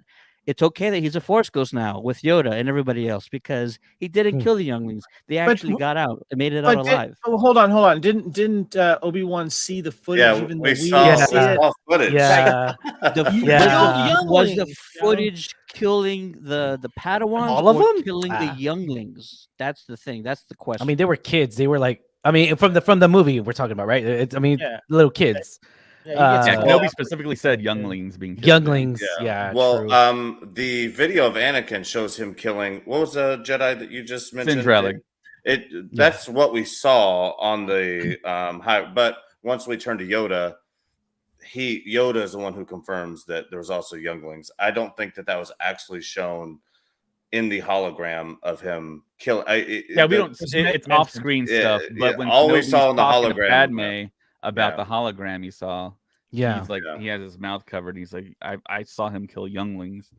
Yeah. So yeah, Again, but things that we've seen or said in Star Wars, especially Star Wars, this franchise, Yeah. do not always happen the way they're supposed to. You So got that all right. I'm Ted. saying, all I'm saying is there's a possibility they might want to retcon that one little thing, and that's just one element of why we're seeing another flashback. Now let's get to Bo-Katan.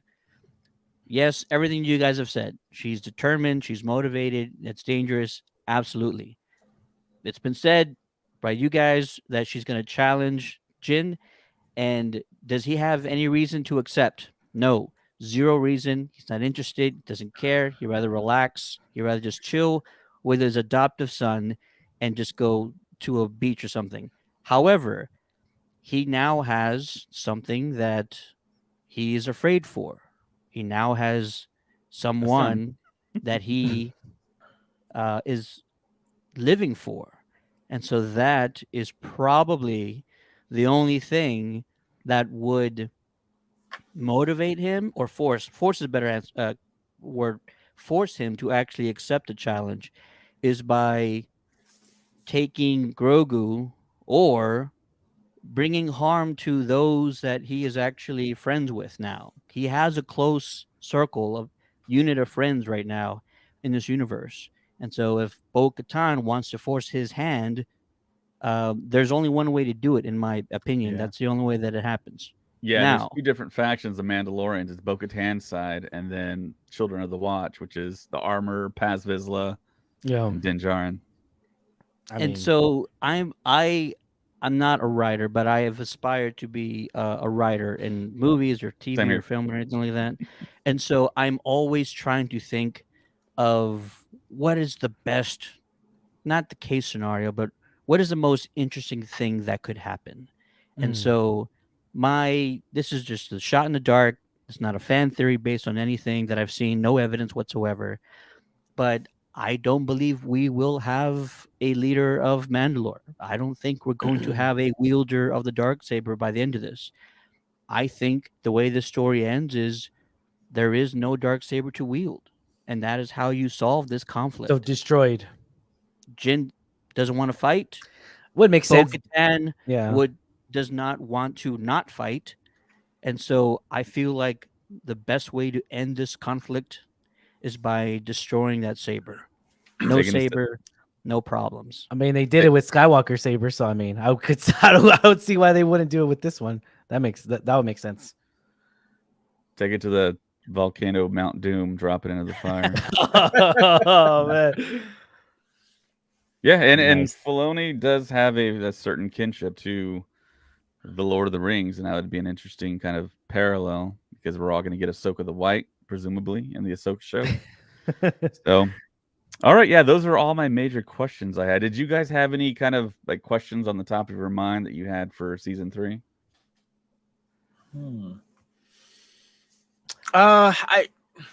Okay. I want to ask you guys this. Shout out to Kenobi, who did an incredible interview with Leilani Shu last weekend. It was fantastic. It was probably one of his first big interviews. So shout out to him, who absolutely killed it. My apologies, Kevin. Sorry. No worries. Good call on that, by the way. Episode running times. Anyone else a little annoyed by this? Matty B, the floor is all yours. Matty B was on. He was on it 100%. I'm kind of with him there too on the episomes, man. It's like Set the timer for 36 I'm minutes. not watching. I mean, as much as I love Ted Lasso, I'm not watching Ted Lasso. I'm watching The Mandalorian. But I'm just saying there because they're doing some Ted Lasso runtimes there, and I'm just like, what the heck? Yeah. And still only 8 episodes, right? Only 8 episodes. Oh, only Here's 8? the schedule. Oh, Yeah. that's brutal. Is the last 2 like 2 hours long, or is it? Yeah, right. They're covering it. They're covering it. The last 2 are Bryce Dallas Howard, and they're 2 hours long each. So we're good. We got it. Don't worry, guys. So the And first thinking, episode I of love season 2 was actually over an hour long, I believe, and it was fantastic. It was almost like a Yeah. mini movie. So there you go. Yeah, but They they're maybe kind the of last 2. reverting back. And yeah, it's reported that it's going to be 35 minutes for the first episode of Mandalorian season 3. Mm. Which But- is 10 minutes of credits. Right. So it's gonna Damn. yeah. So if you reduce the intro Was- and then the recap and then the credits, it drops to the 20 range essentially. So what was the series again? I can't remember. Even though it was a Star Wars series. Was it Andor or was it Book of Boba Fett, where it was so quick and like? Oh no! I'm sorry. It was She-Hulk, where it was so quick. It was like what 30 minutes or something, and like it was just so like when you got people were like, man, I just got my popcorn out and it's already over, and I'm just like, oh man, like people were complaining about the runtime. So She-Hulk, Ryan- which was a comedy sitcom, so appropriately 30-minute episode. Oh, That I Jason expected. Bender. That I Here expected. comes goes the the white dynamite. knight. here to comes save the oh man, She-Hulk was terrible. Ted, I just get think over it. I just think Yeah. Andor set a precedence of giving us those extra episodes and still keeping it within like 35 to 45 Yeah. You know, it gave time to breathe. It gave time for characters to have moments together a little bit longer and get to know them a little bit and set up the Yeah. bigger picture and stuff. So I just, these 6 episodes for Obi-Wan, the 8 for Mandalorian, that's the only thing that's bugging me. I just give me I more know. episodes or I give me hate longer it. I hate it. Yeah, I was so excited for Obi-Wan, and those first 2 episodes were so good, and then I was all like, wait, there's only 4 more left. And it's Imagine just, if they even yeah. got 8 or 12, how much they could Dude, have flushed out. they some of could have those done a characters. lot. They Yeah. could have done a lot. They really could have. They and as much as recycled material Disney uses, they do. They use a lot of recycled material. Yeah. They could have capitalized on that, and who, you know, maybe in about a year from now, oh, we're doing a Kenobi season 2 or something. I don't know. Just, I mean, putting more Ewan McGregor is 100% sure bang for your buck. It really is. I mean, come on, Yeah. and get the Jawa back. Get her back in there. Ryan has actually created a new character in Star Wars, Bubba Fett, and I keep imagining like just Boba Fett in overalls and like a straw hanging out of his mouth and like drinking Mountain Dew.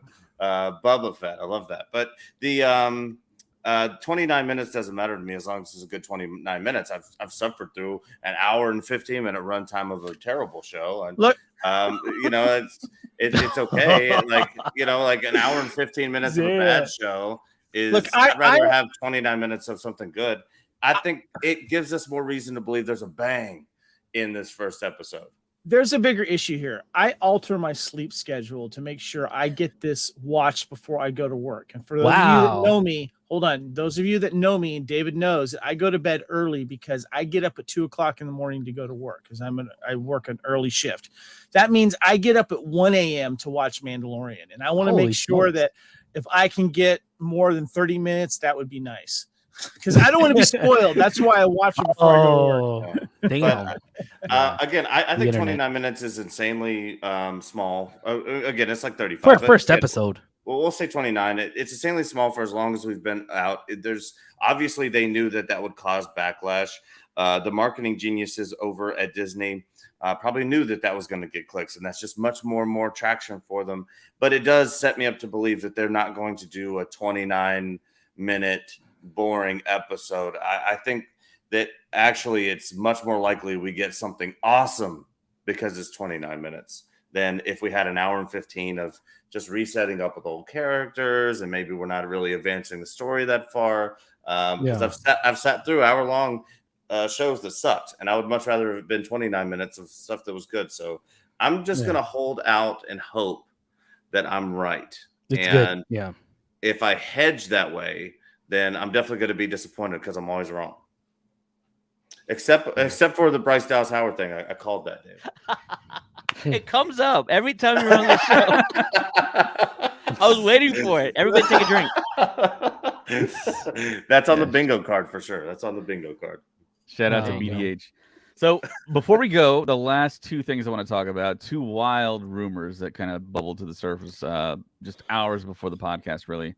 So we all know Star Wars Celebration, they're going to announce a film or a series of films. We don't really know. I'm expecting Damon Lindelof to be there, walk across the stage, talk about his new film or trilogy of films. But there now is a report that Daisy Ridley will be involved somehow, some way in some sequels after the sequel type projects. And there's also a rumor on top of that maybe, just maybe, it might involve the number one character, I think, of all time in Star Wars, and that Rey Skywalker will be paired with Grogu. Oh man. Wait, first I think I saw your post, David. Is Star Wars Celebration is okay? Yeah, is Star Wars Celebration is not being live streamed, right? Or is it? That's the other thing I posted. That's I'm another pissed. point of contention because apparently there's reports of people calling customer service and saying, "Hey, how do I watch Celebration?" And systematically, they've been given the same answer that it's not going to be streamed to YouTube or any other streaming website or anything. Damn, that gets me going at work. So I'm just like, I'm at streaming it while like just trying to work at the same time, and dang it, that sucks. But I don't know about that. I mean, it's kind of hard to imagine that because Daly really even said it in countless interviews of other movies that she doesn't want to go back. She's done. Just like Finn. Not so much Daisy Ridley. It's more John Boyega that keeps on saying stuff like he doesn't want to be a part of Star Wars. Like famously, he said when Disney Plus was about to launch, he doesn't want to be Disney Plus. He didn't want to be in a Star Wars show. He only Yeah. wanted to do films, and he only wanted to do films with JJ, Kathy, Oscar Isaac, and Daisy Ridley. Which I don't know.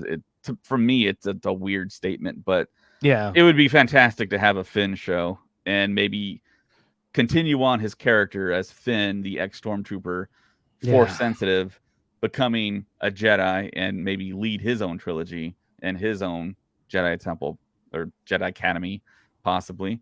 But yeah, we don't know. It feels like Daisy Ridley's going to be involved sooner than later. We all know she made that trip to Lucasfilm several months ago and posted about it on social media and said, "Don't worry, guys," or "Don't get alarmed," or "Don't get excited about this. I was just visiting. I'm not here for anything else." But I was like, okay, well, she traveled all the way from the UK to California just for a visit. That didn't sit too well for me. So yeah, I think she's involved some way, somehow. In a she movie. might walk across that stage. Definitely for a film. I think the way that Star Wars progresses and makes more money is through the films and through the theater, because apparently Disney Plus isn't making a whole lot of money for them. So, and like Kevin alluded to earlier in the podcast, you have Grogu, you have Din Djarin, you have the Mandalorian. Make a Mandalorian film. I'm sounding like a broken record here. I talked about it in the last podcast. He said home run. I say slam dunk. It's a slam dunk to do those films. So there's that rumor. Yeah, I would say more so now it's more possible because Bob Iger's giving back creativity back to where it should be, instead of looking at more as a finance, when it comes down to like putting people that are bankers into the leadership roles of like, we got to make this film this way and all this stuff. It definitely, I would say more so, it's definitely way more possibility now, knowing that Bob Iger, because I mean, he didn't, Bob Iger he didn't buy it, but he got Star Wars to Disney. Like why would you get an entertainment, it's of its own entity of such a huge pop culture, and like not capitalize on more movies and not just Disney Plus, because they, when he bought it, there was no Disney Plus, there was no really a streaming network or at that time, and it just, at that time they were just like movies. What's the next one? Well, he just made a bad bet on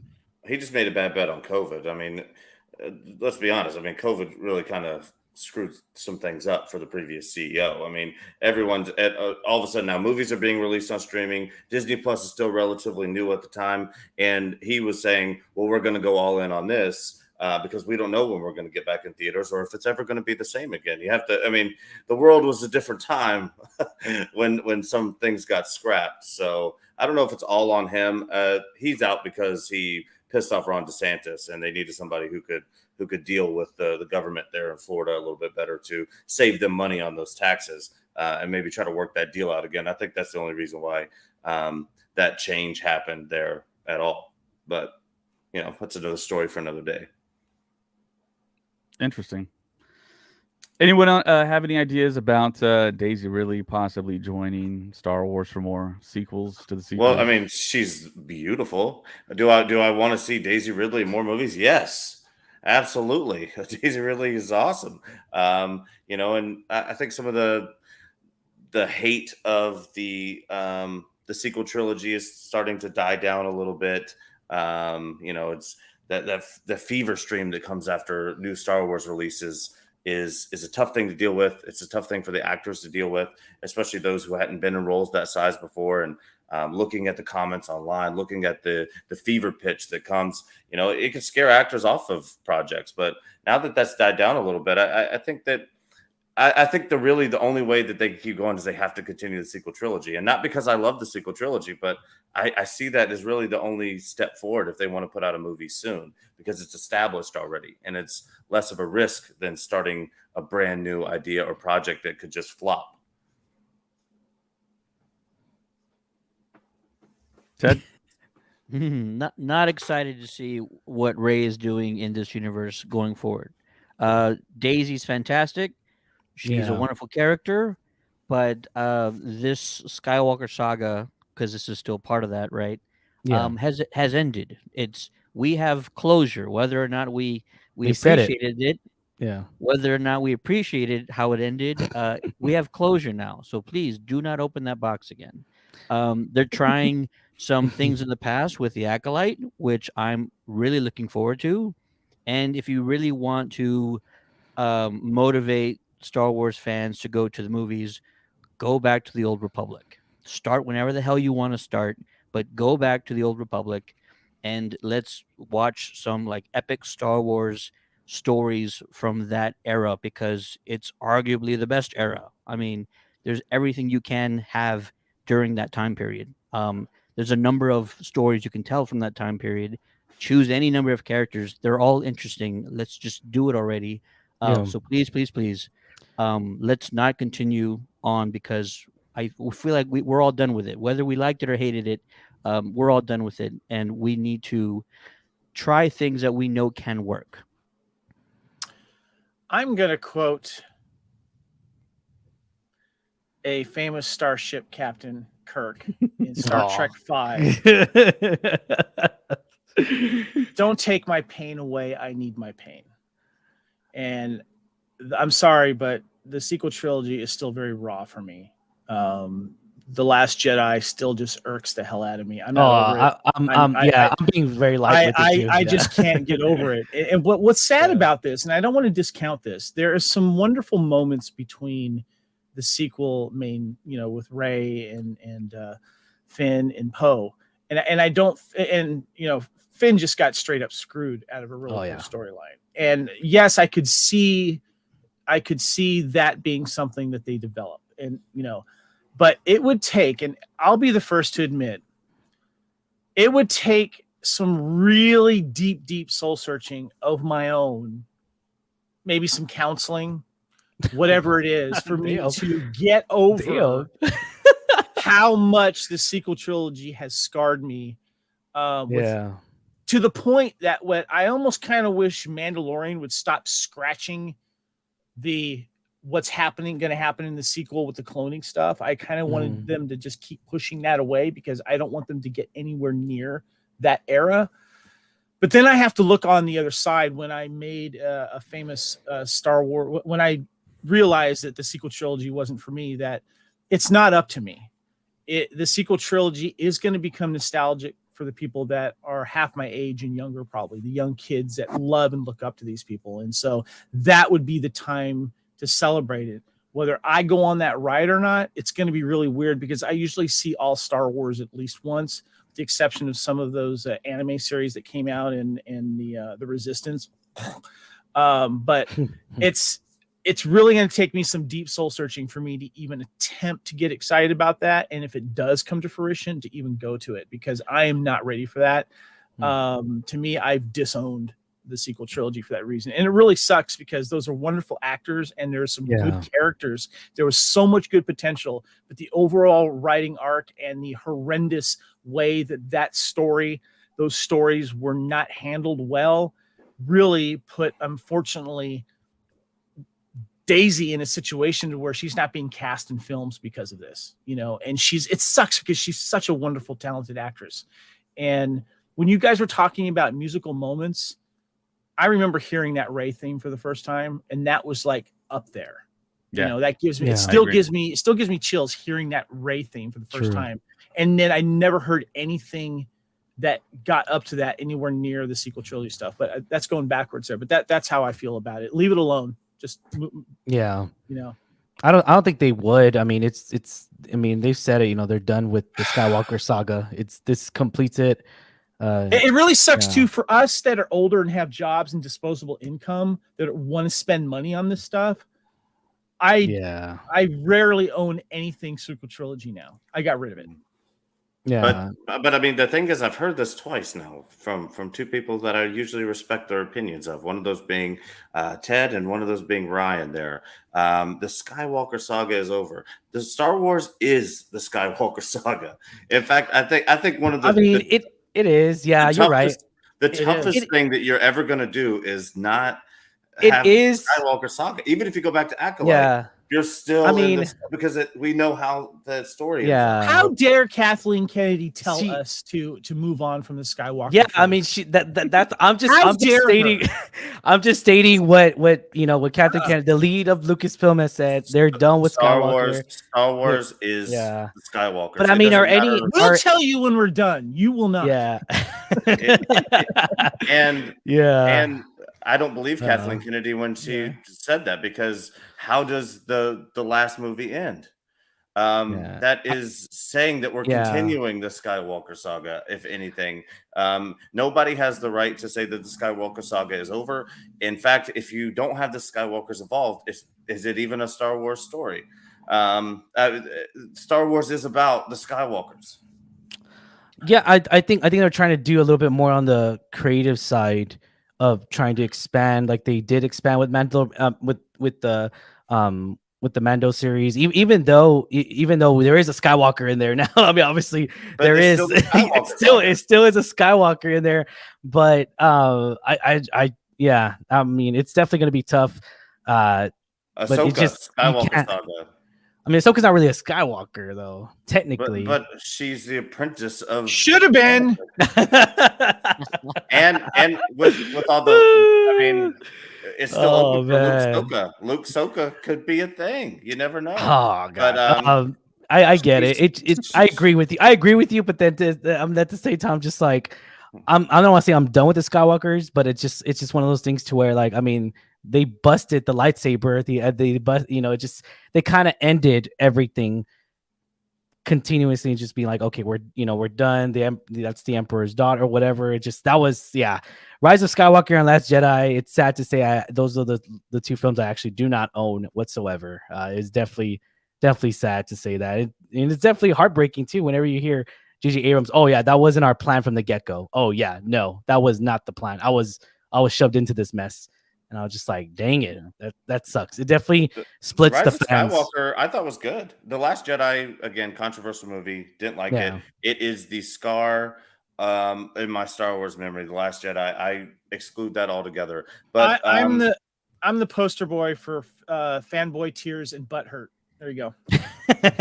And it sucks too, because what a great director Rian Johnson is, with his other movies, and it sucks because it's like, damn. I mean, it really does, because people, that's on his resume, in so to speak. Yeah. All right, yeah. So to recap that conversation, Star Wars Celebration 2023 Europe, episode 10 will be announced. So the next thing that I wanted to talk about, I believe that, though. Birth of a Skywalker. No, it's gonna be named that. Dude. Yeah. The next thing I want to talk about, the last thing, really, what really left Kevin spirits there. This dropped right before we podcast. There's a wild rumor out that Luke, Leia, and Han rumored for a new Disney Plus series. A wild rumor claims Luke, Leia, and Han will feature in a new series of short films releasing on Disney Plus. What do you guys think about that? Slam dunk? Yay? Nay? If it's true, which it sounds too good to be true, all right, let's just say all that what we're thinking. It sounds too good to be true. On this show, I said you had the balls enough to bring back Mark Hamill and have him, at least the character of Luke in his prime, portrayed in live action. If you really wanted to send all the fans, just blow all their minds, yes, more Skywalker in his prime. Leia and Han, though, that's very surprising to hear that. But it was also the most egregious mistake in cinema history that you would continue on Star Wars movies and not have the trio back in one scene. Like, it just should have been that number one item on the top of the whiteboard. Like, exactly. Yeah. Han, True. Luke, Leia, Amen. all in one shot. Even if it was a flashback or something. Yeah. Something. You just had like one. That's a money maker. That's like money right there. Everything is that single shot is money maker. Like, there's just no point in continuing on a franchise this iconic, and you have an opportunity like that and just not do it. It's just it's unspeakable, it's unheard of, it's egregious, like I mentioned already. It's just Yeah. it should have been the first thing you wanted to do. For some reason they thought like, no, we're going to distance ourselves from everything that came before. But it's like, well, then why are you bringing back the characters that were part of those things? Yeah. We've talked about this. I've talked about this for years. It's the most egregious thing they've ever done. So if they decide to do it, I'm all for it. I don't know how you accomplish that, but I also thought like you couldn't pull off Skywalker, so they did it. So we'll see what happens. Yeah. Nolan Ryan 680. What do you think? I'm gonna say hell no, they're not. It's not true. One of the things to add on to Ted's thing was that if anyone's been to Galaxy's Edge, why isn't Leia? Why isn't Han? Why isn't Luke look-alike cosplayers walking around? In the parks. That was my number one concerning because even Galaxy's Edge that wasn't even done, they had them walking around. They had Vader. They had even Darth Maul was even there. Even it didn't make sense to me. They were shoving the Yeah. sequel trilogy down our throat, and they put themselves in a corner. And I get it, but they also had they had Boba Fett. They had everybody. They had everybody. And I was just like, oh, okay, this makes sense. All right, cool. They bring him in for a show. Then you get to take pictures with them real quick and whatever, right? But then when everyone, I mean, pass holders I was talking to that live there, they're like, oh yeah, when Galaxy's Edge open up, we're gonna get all this. Everyone assumed we were gonna get the trio, Han, Leia, Luke at Galaxy's Edge, but that was not the case whatsoever. They were just shoving us the Disney trilogy on us, and it was just like, well, I mean, besides Chewbacca, that's from the OG, of course. There was no Han Solo lookalike. There was nothing of that measure. So I mean, I just don't believe it because of that reason. Because they could have made so much more money of the outfits that they were wearing, people walk around the parks. They could have capitalized on all that merchandise, all that stuff. But I mean, I just don't see it being true because of that, because they didn't capitalize on Galaxy's Edge. But yeah, that's just my take there. Matty B. Yeah, it is kind of weird they didn't do that at Galaxy's Edge. But again, I don't think a lot of kids really know who Luke Skywalker is. I don't think they know who Han Solo is. I don't think they know who Princess Leia is to the point that we remember them. I don't think the target audience of Disney doesn't really care about them. And again, I think they had an agenda to push the sequel trilogy down our throats. But I'm excited for if I really doubt that Harrison Ford wants anything to do with it. But if they brought if they brought back Luke and Harrison, I'm okay with that. I have a real ethical problem with bringing back artists who've passed away. I think Carrie Fisher's kind of signed off on that stuff. I think, and then she has Billy Lord, who's been in the sequel trilogy daughter as well. will. Yeah, I was gonna say her daughter. Yeah. Well, but still, I don't care if they do. I think it's a weird thing to do. If an artist can't sign off on the work, if they're not acting out the role, then I think that it's really weird to AI deepfake somebody who's passed away for a money grab, and that's all it is. Even if their family gets the money, even if whoever it is, it would all be about a corporation using a likeness of someone who's passed away to make more money, and I have a big ethical issue with that. I get that, but I think it'll be more of a young versions of them. Like I don't care what it is. I don't care if they're young. I don't care if they're old. If Carrie Fisher, God bless her soul and rest in peace, is no longer with us, and I don't want corporations like Disney or any major movie studio capitalizing and money grabbing on a likeness of someone who's passed away. I think that's weird. It's a weird precedent to set, and I don't want movies to do that in any shape or form. Even with Moff Tarkin, I thought it was kind of weird. I don't know. Once you pass, I think it's it's over. So Kevin, the last word. No problem with it. Bring them all back. There's a reason why Star Wars Legends books still outsell anything new. The reason why when you go to actual bookstores and newsstands, you still see them out there. I don't have any problem with bringing back in any way of these characters. I know the next of kin is usually requested and approved, and if that can be worked out, that's fine. even if it's in like an animated form, I'm fine with that as well, because these are the characters that, and I disagree. Everyone, all young people know who Princess Leia is and who Luke is, because these are the people that started it, and their images are everywhere. And I think that this is the core group of the post Return of the Jedi stuff that we really need to see anyway. We have the Mandoverse. We need to see what's happening with these people, what they're doing with rebellion. And Yeah.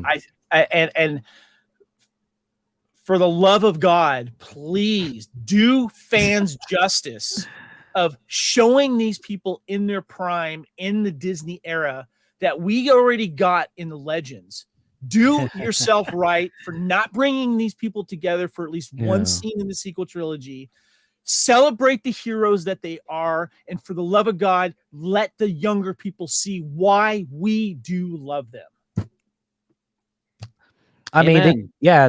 that I agree with you there, Kevin. They could also even capitalize on, because they do have Leia has her book after the, Return of the Jedi. They have all that. They have the literature. They do. They have the literature playbook of how to do it. Now, I don't know if they will or not. I don't know. See, I could see that as a movie though, more of a Disney Plus series though. See, to clarify too, because I've disowned the sequel trilogy, Legends in my mind still exist. And I like the fact that where Mando is right now, it still fits in that world of what I've seen. A couple little rewrites here and there. Hell, even Darth Plagueis in my mind still, even though that's a Legends book, to me, that's still canon because of how where that fit. But I think that if you're going to rewrite or do some new stories of the famous three and Chewbacca and R2-D2 and C-3PO, you really have a high bar to set, and that is Legends. And I hold those stories near and dear to my heart. Some are better than others, but still, we got our heroes. Luke was a freaking hero. Han was a hero. Chewie was a hero until he died. Leia was a badass. Show those people to the people who see them now, and that you just didn't step on them during the sequel trilogy. I agree with everything Kevin said, except I really think you are you're giving kids these days too much credit, because I constantly have discussions with my high school teenager about great 90s artists that he's just discovering. Oh, And wow. so I'm getting these questions like, "Hey, have you ever heard of Notorious B.I.G.?" I'm like, "Oh God, I'm that old now." Notorious B.I.G. is not Star Wars, but I get you right. I've been in that situation. Yeah. Oh, so especially when my daughter came up to me and said, "Hey, Dad, have you heard of this album called Rain of Blood by Slayer?" And I'm like, so I'm gonna have to back up Kevin here, because any kids that takes their kids, they do the lightsaber experience. When you even do the lightsaber experience, if you ever done it, you actually you hear Leia's voice, they say this is Leia, they explain who the voices are, right? They're not seeing them, right? So like it kind of mentions them. It's very quick, right? It's very quick, but I kind of feel like they still hear the words because their parents are saying, and whatnot. But I mean, I kind of feel like that they really, they don't know them as much as we do, obviously, but they know of them, I would say, because of that Jedi experience. Because every kid I know that goes that I've seen at Disney World or Disneyland, they always go there. I don't know how they get lightsabers all the damn time. I'm like, man, I can barely afford one. I said, Dad, I'm just like, damn, because they're so expensive now. But like they have to do that whole experience feel. And you hear Vader, you hear Yoda, you hear Leia, you hear Luke, Obi-Wan, and I think that's it. You don't hear Darth Maul. I don't think you hear Darth Maul. And then and so like the leader that's doing the whole ritual or the whole the game lightsaber, she's telling you who the voices are. So again, I mean, I just think they know of them, not too much, but yeah. Well, yeah, I mean, I'd be willing to like bet this. If you were parents are not allowed in the room. You have a group of kids, and Rey comes out, and Princess Leia comes out. Who do they know? You never know. They're gonna bum rush Rey, and it's just what's gonna happen. And that leads to my point that where the sequel trilogy will be out of our hands, and that Yeah. they will become nostalgia for the younger people. But I still think Leia is iconic enough to where most kids would probably know. But you're right, Yeah. Rey's going to be higher. I think everyone knows Leia as the two, the two hair, the hair pieces. I think more so like, oh, that's Leia, versus lightsaber Leia and General Leia. But Leia and Yeah. because they're trying to do a real world experience, Yeah. cinnamon bun Leia doesn't fit there. It would be an older, gristled general. Organa General. Yeah. that would be walking around. It wouldn't be as recognizable as the long white dress and the cinnamon buns. David, you're the host. What do you think? I am a huge proponent to do deepfake technology, and a la what they did in the Book of Boba Fett when they brought back Mark Hamill as Luke Skywalker. They brought in a body double, had the same haircut on that body double, and just replaced the face. I know when they're doing action scenes, you see the actual actor's face if you pause it just right. So the technology is not 100% up to snuff, but in scenes where they're just at a table talking or sitting in a cockpit of the Falcon just talking, I think that would work. And with the respeecher technology that they've used on Obi-Wan Kenobi with Darth Vader, because Darth Vader before then never sounded that great. They would have to bring in voice actors to try and replicate James Earl Jones's young voice. Now they tried using James Earl Jones in Rogue One, and you could tell that it was an older voice and it didn't sound younger by a little bit compared to A New Hope.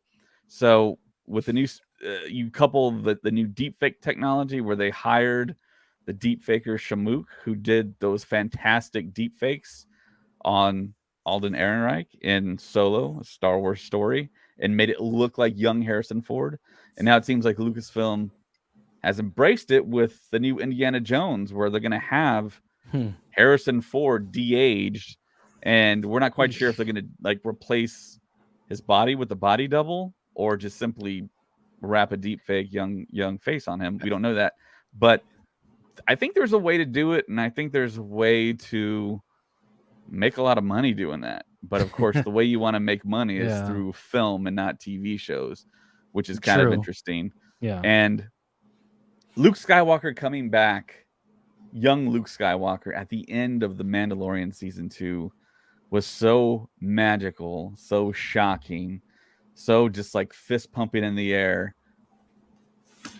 I mean, it's one of the greatest moments for me in the history of Star Wars, and I'll never forget it. I would agree. But Mark Hamill was Mark Hamill was a part of it, though. Mark Hamill is alive.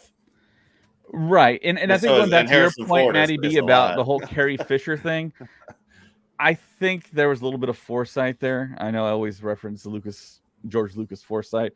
I think they went to her while she was alive and asked, hey, can we use your likeness, your image in future Star Wars stuff? And I think Carrie Fisher did sign off on everything.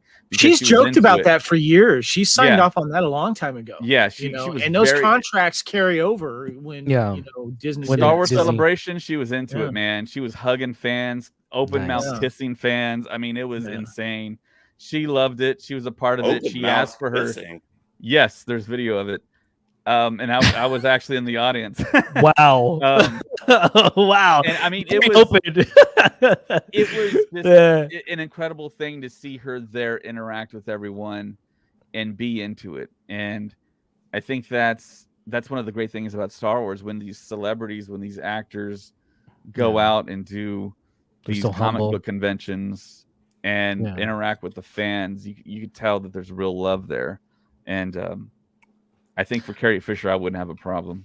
And I think that's a kind of a thing going forward now with the whole Peter Cushing thing in Rogue One. I think they're approaching all these actors and saying, can we go ahead and go to your state and find out and get the okay? If they say no, then it's a no.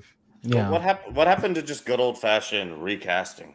Like That's let's a say possibility too. General let's Kenobi say- brings that up, but we've been there, done that with Alden Ehrenreich and Solo, and that didn't work out. Yeah, so that didn't work out. Yeah. I'm sorry. I'm going to fight against that. I just rewatched Solo. Alden Ehrenreich was fantastic. Yeah, I think I he don't. did a good job I don't too. get why people are saying that didn't work.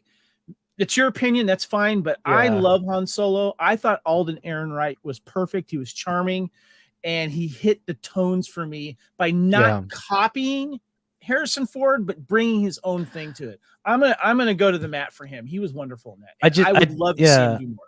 I just think the whole thing of like how he made up his last name was kind of like cheesy. Yeah, So damn no, cringe. Yeah, thank you. So pissed off and cheesy at the same time. I'm just like, really? Oh, you're by I didn't yourself. have a problem with that. Solo. You're Solo. I was just like, oh god. Again, that's not the actor. That's no, the writing. but it's just the whole story. I mean, for me, it wasn't the acting. It was just the story.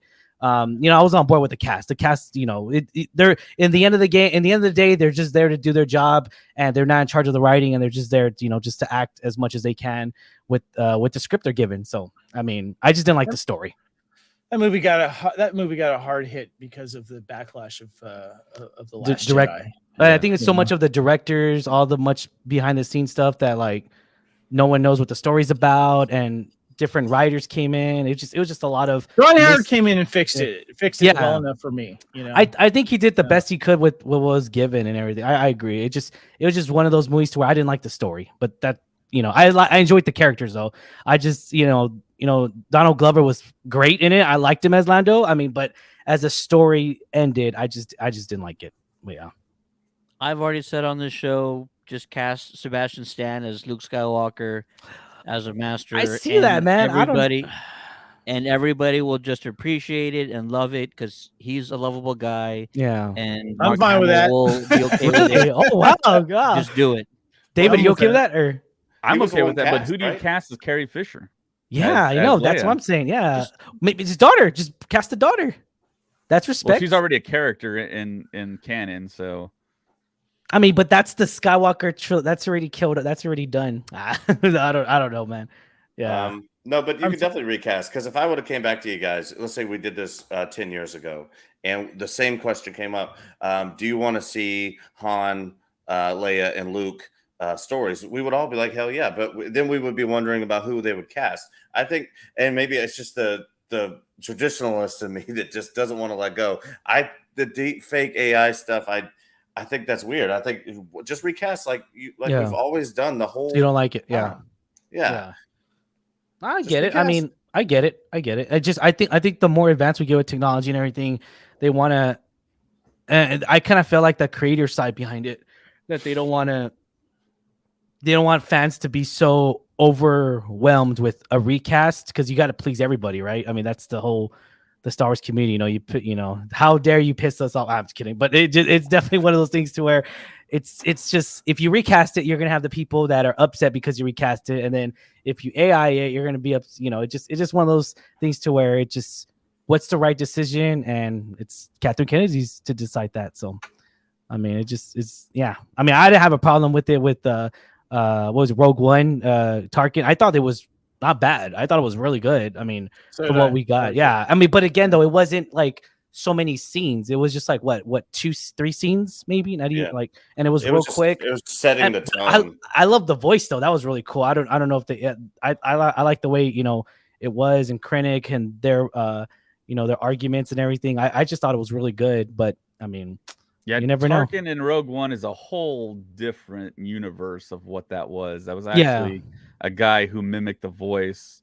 Oh, and then they actually did a CGI face. They didn't do a deep fake back then, so maybe they should do that. A whole lot more expensive. Oh, okay, okay, got it. I just honestly, I just think CGI and deep fake, like that sort of technology, should be banned and outlawed completely for more reasons than just movies. But you're going to be able to just mimic a world leader. Someone's going to be able to deep fake a video of Biden saying, "Hey, we're going to do World War III now," or that technology should just nix it right now and just say, "We're done. We're not going any further with this, and we're not going to normalize it." because it can be very those dangerous. deep fakes are already out there, Matty B.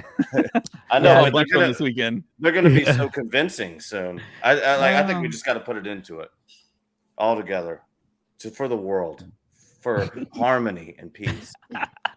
Since we're also debating on recasting and all that stuff, buddy of mine who I've talked to a number of times, Ross Marquand.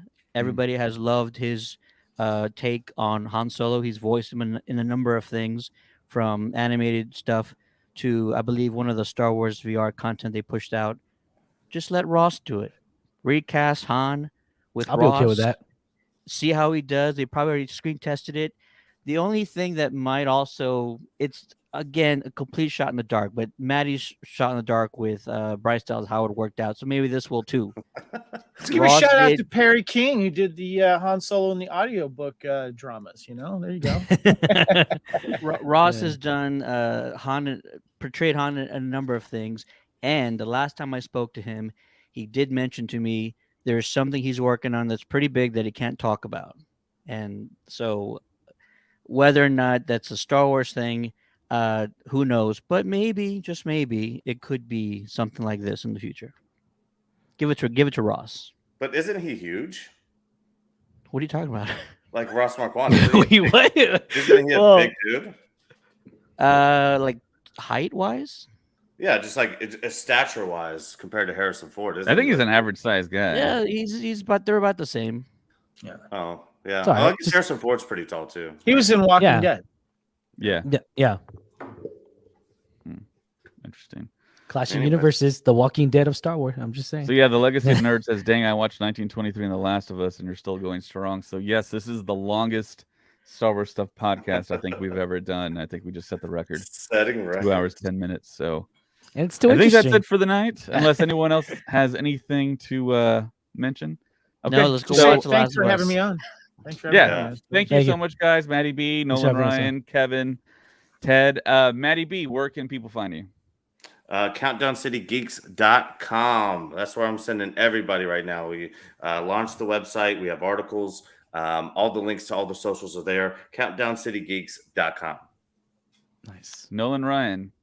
Hey, what's up, everybody? Alamo City Movie Talk, youtube.com/Alamo City Movie Talk, guys. Find me there. And yeah, we just hit our 2,000 subscriber mark, and we're going strong, man. We're knocking it out of the park right now.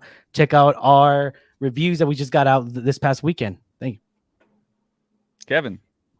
Hit me up on the Fandom Podcast Network. I'm on Twitter and Instagram at Spartan_Phoenix. And our flagship show, Culture Clash, is going live on Fridays for The Mandalorian Season 3. We're going to do a live spoiler reaction show Friday nights, 8 p.m. Eastern, 5 p.m. Pacific. So make sure you check that out on our Fandom Podcast Network YouTube channel, because that will be an exclusive show to the channel. No audio podcast. Nice. And Ted. I don't know if you guys have heard about it, but countdowntothegeeks.com. It's like a news site that we've done. Again, I don't know if anybody's mentioned this before in the show in the last 5 minutes, but go check it out. It's really awesome. And not Star Wars related, but Star Trek related. Just posted an interview with a fantastic individual, Todd Stashwick, who's in the final season of Picard. That was a great interview. And even Big just Star as Wars fan, good, right? Massive. Like Yeah, just yeah. just insane. Really? Great Yeah. conversation with him. Needs to cross over. And he's got the chops for it, man. He's got a booming voice. He can do it. Also, we just spoke with Christopher Monfett, who's a writer and producer of Picard. That interview is dropping shortly, so go check out the website. Thank you. All right. Awesome. And of course, I'm David. And you can always find me here on the podcast, Star Stuff Podcast, and on everywhere, social media, every popular podcast app. And for that, for everyone here, thank you so much for joining. My name is David, and may the force be with you.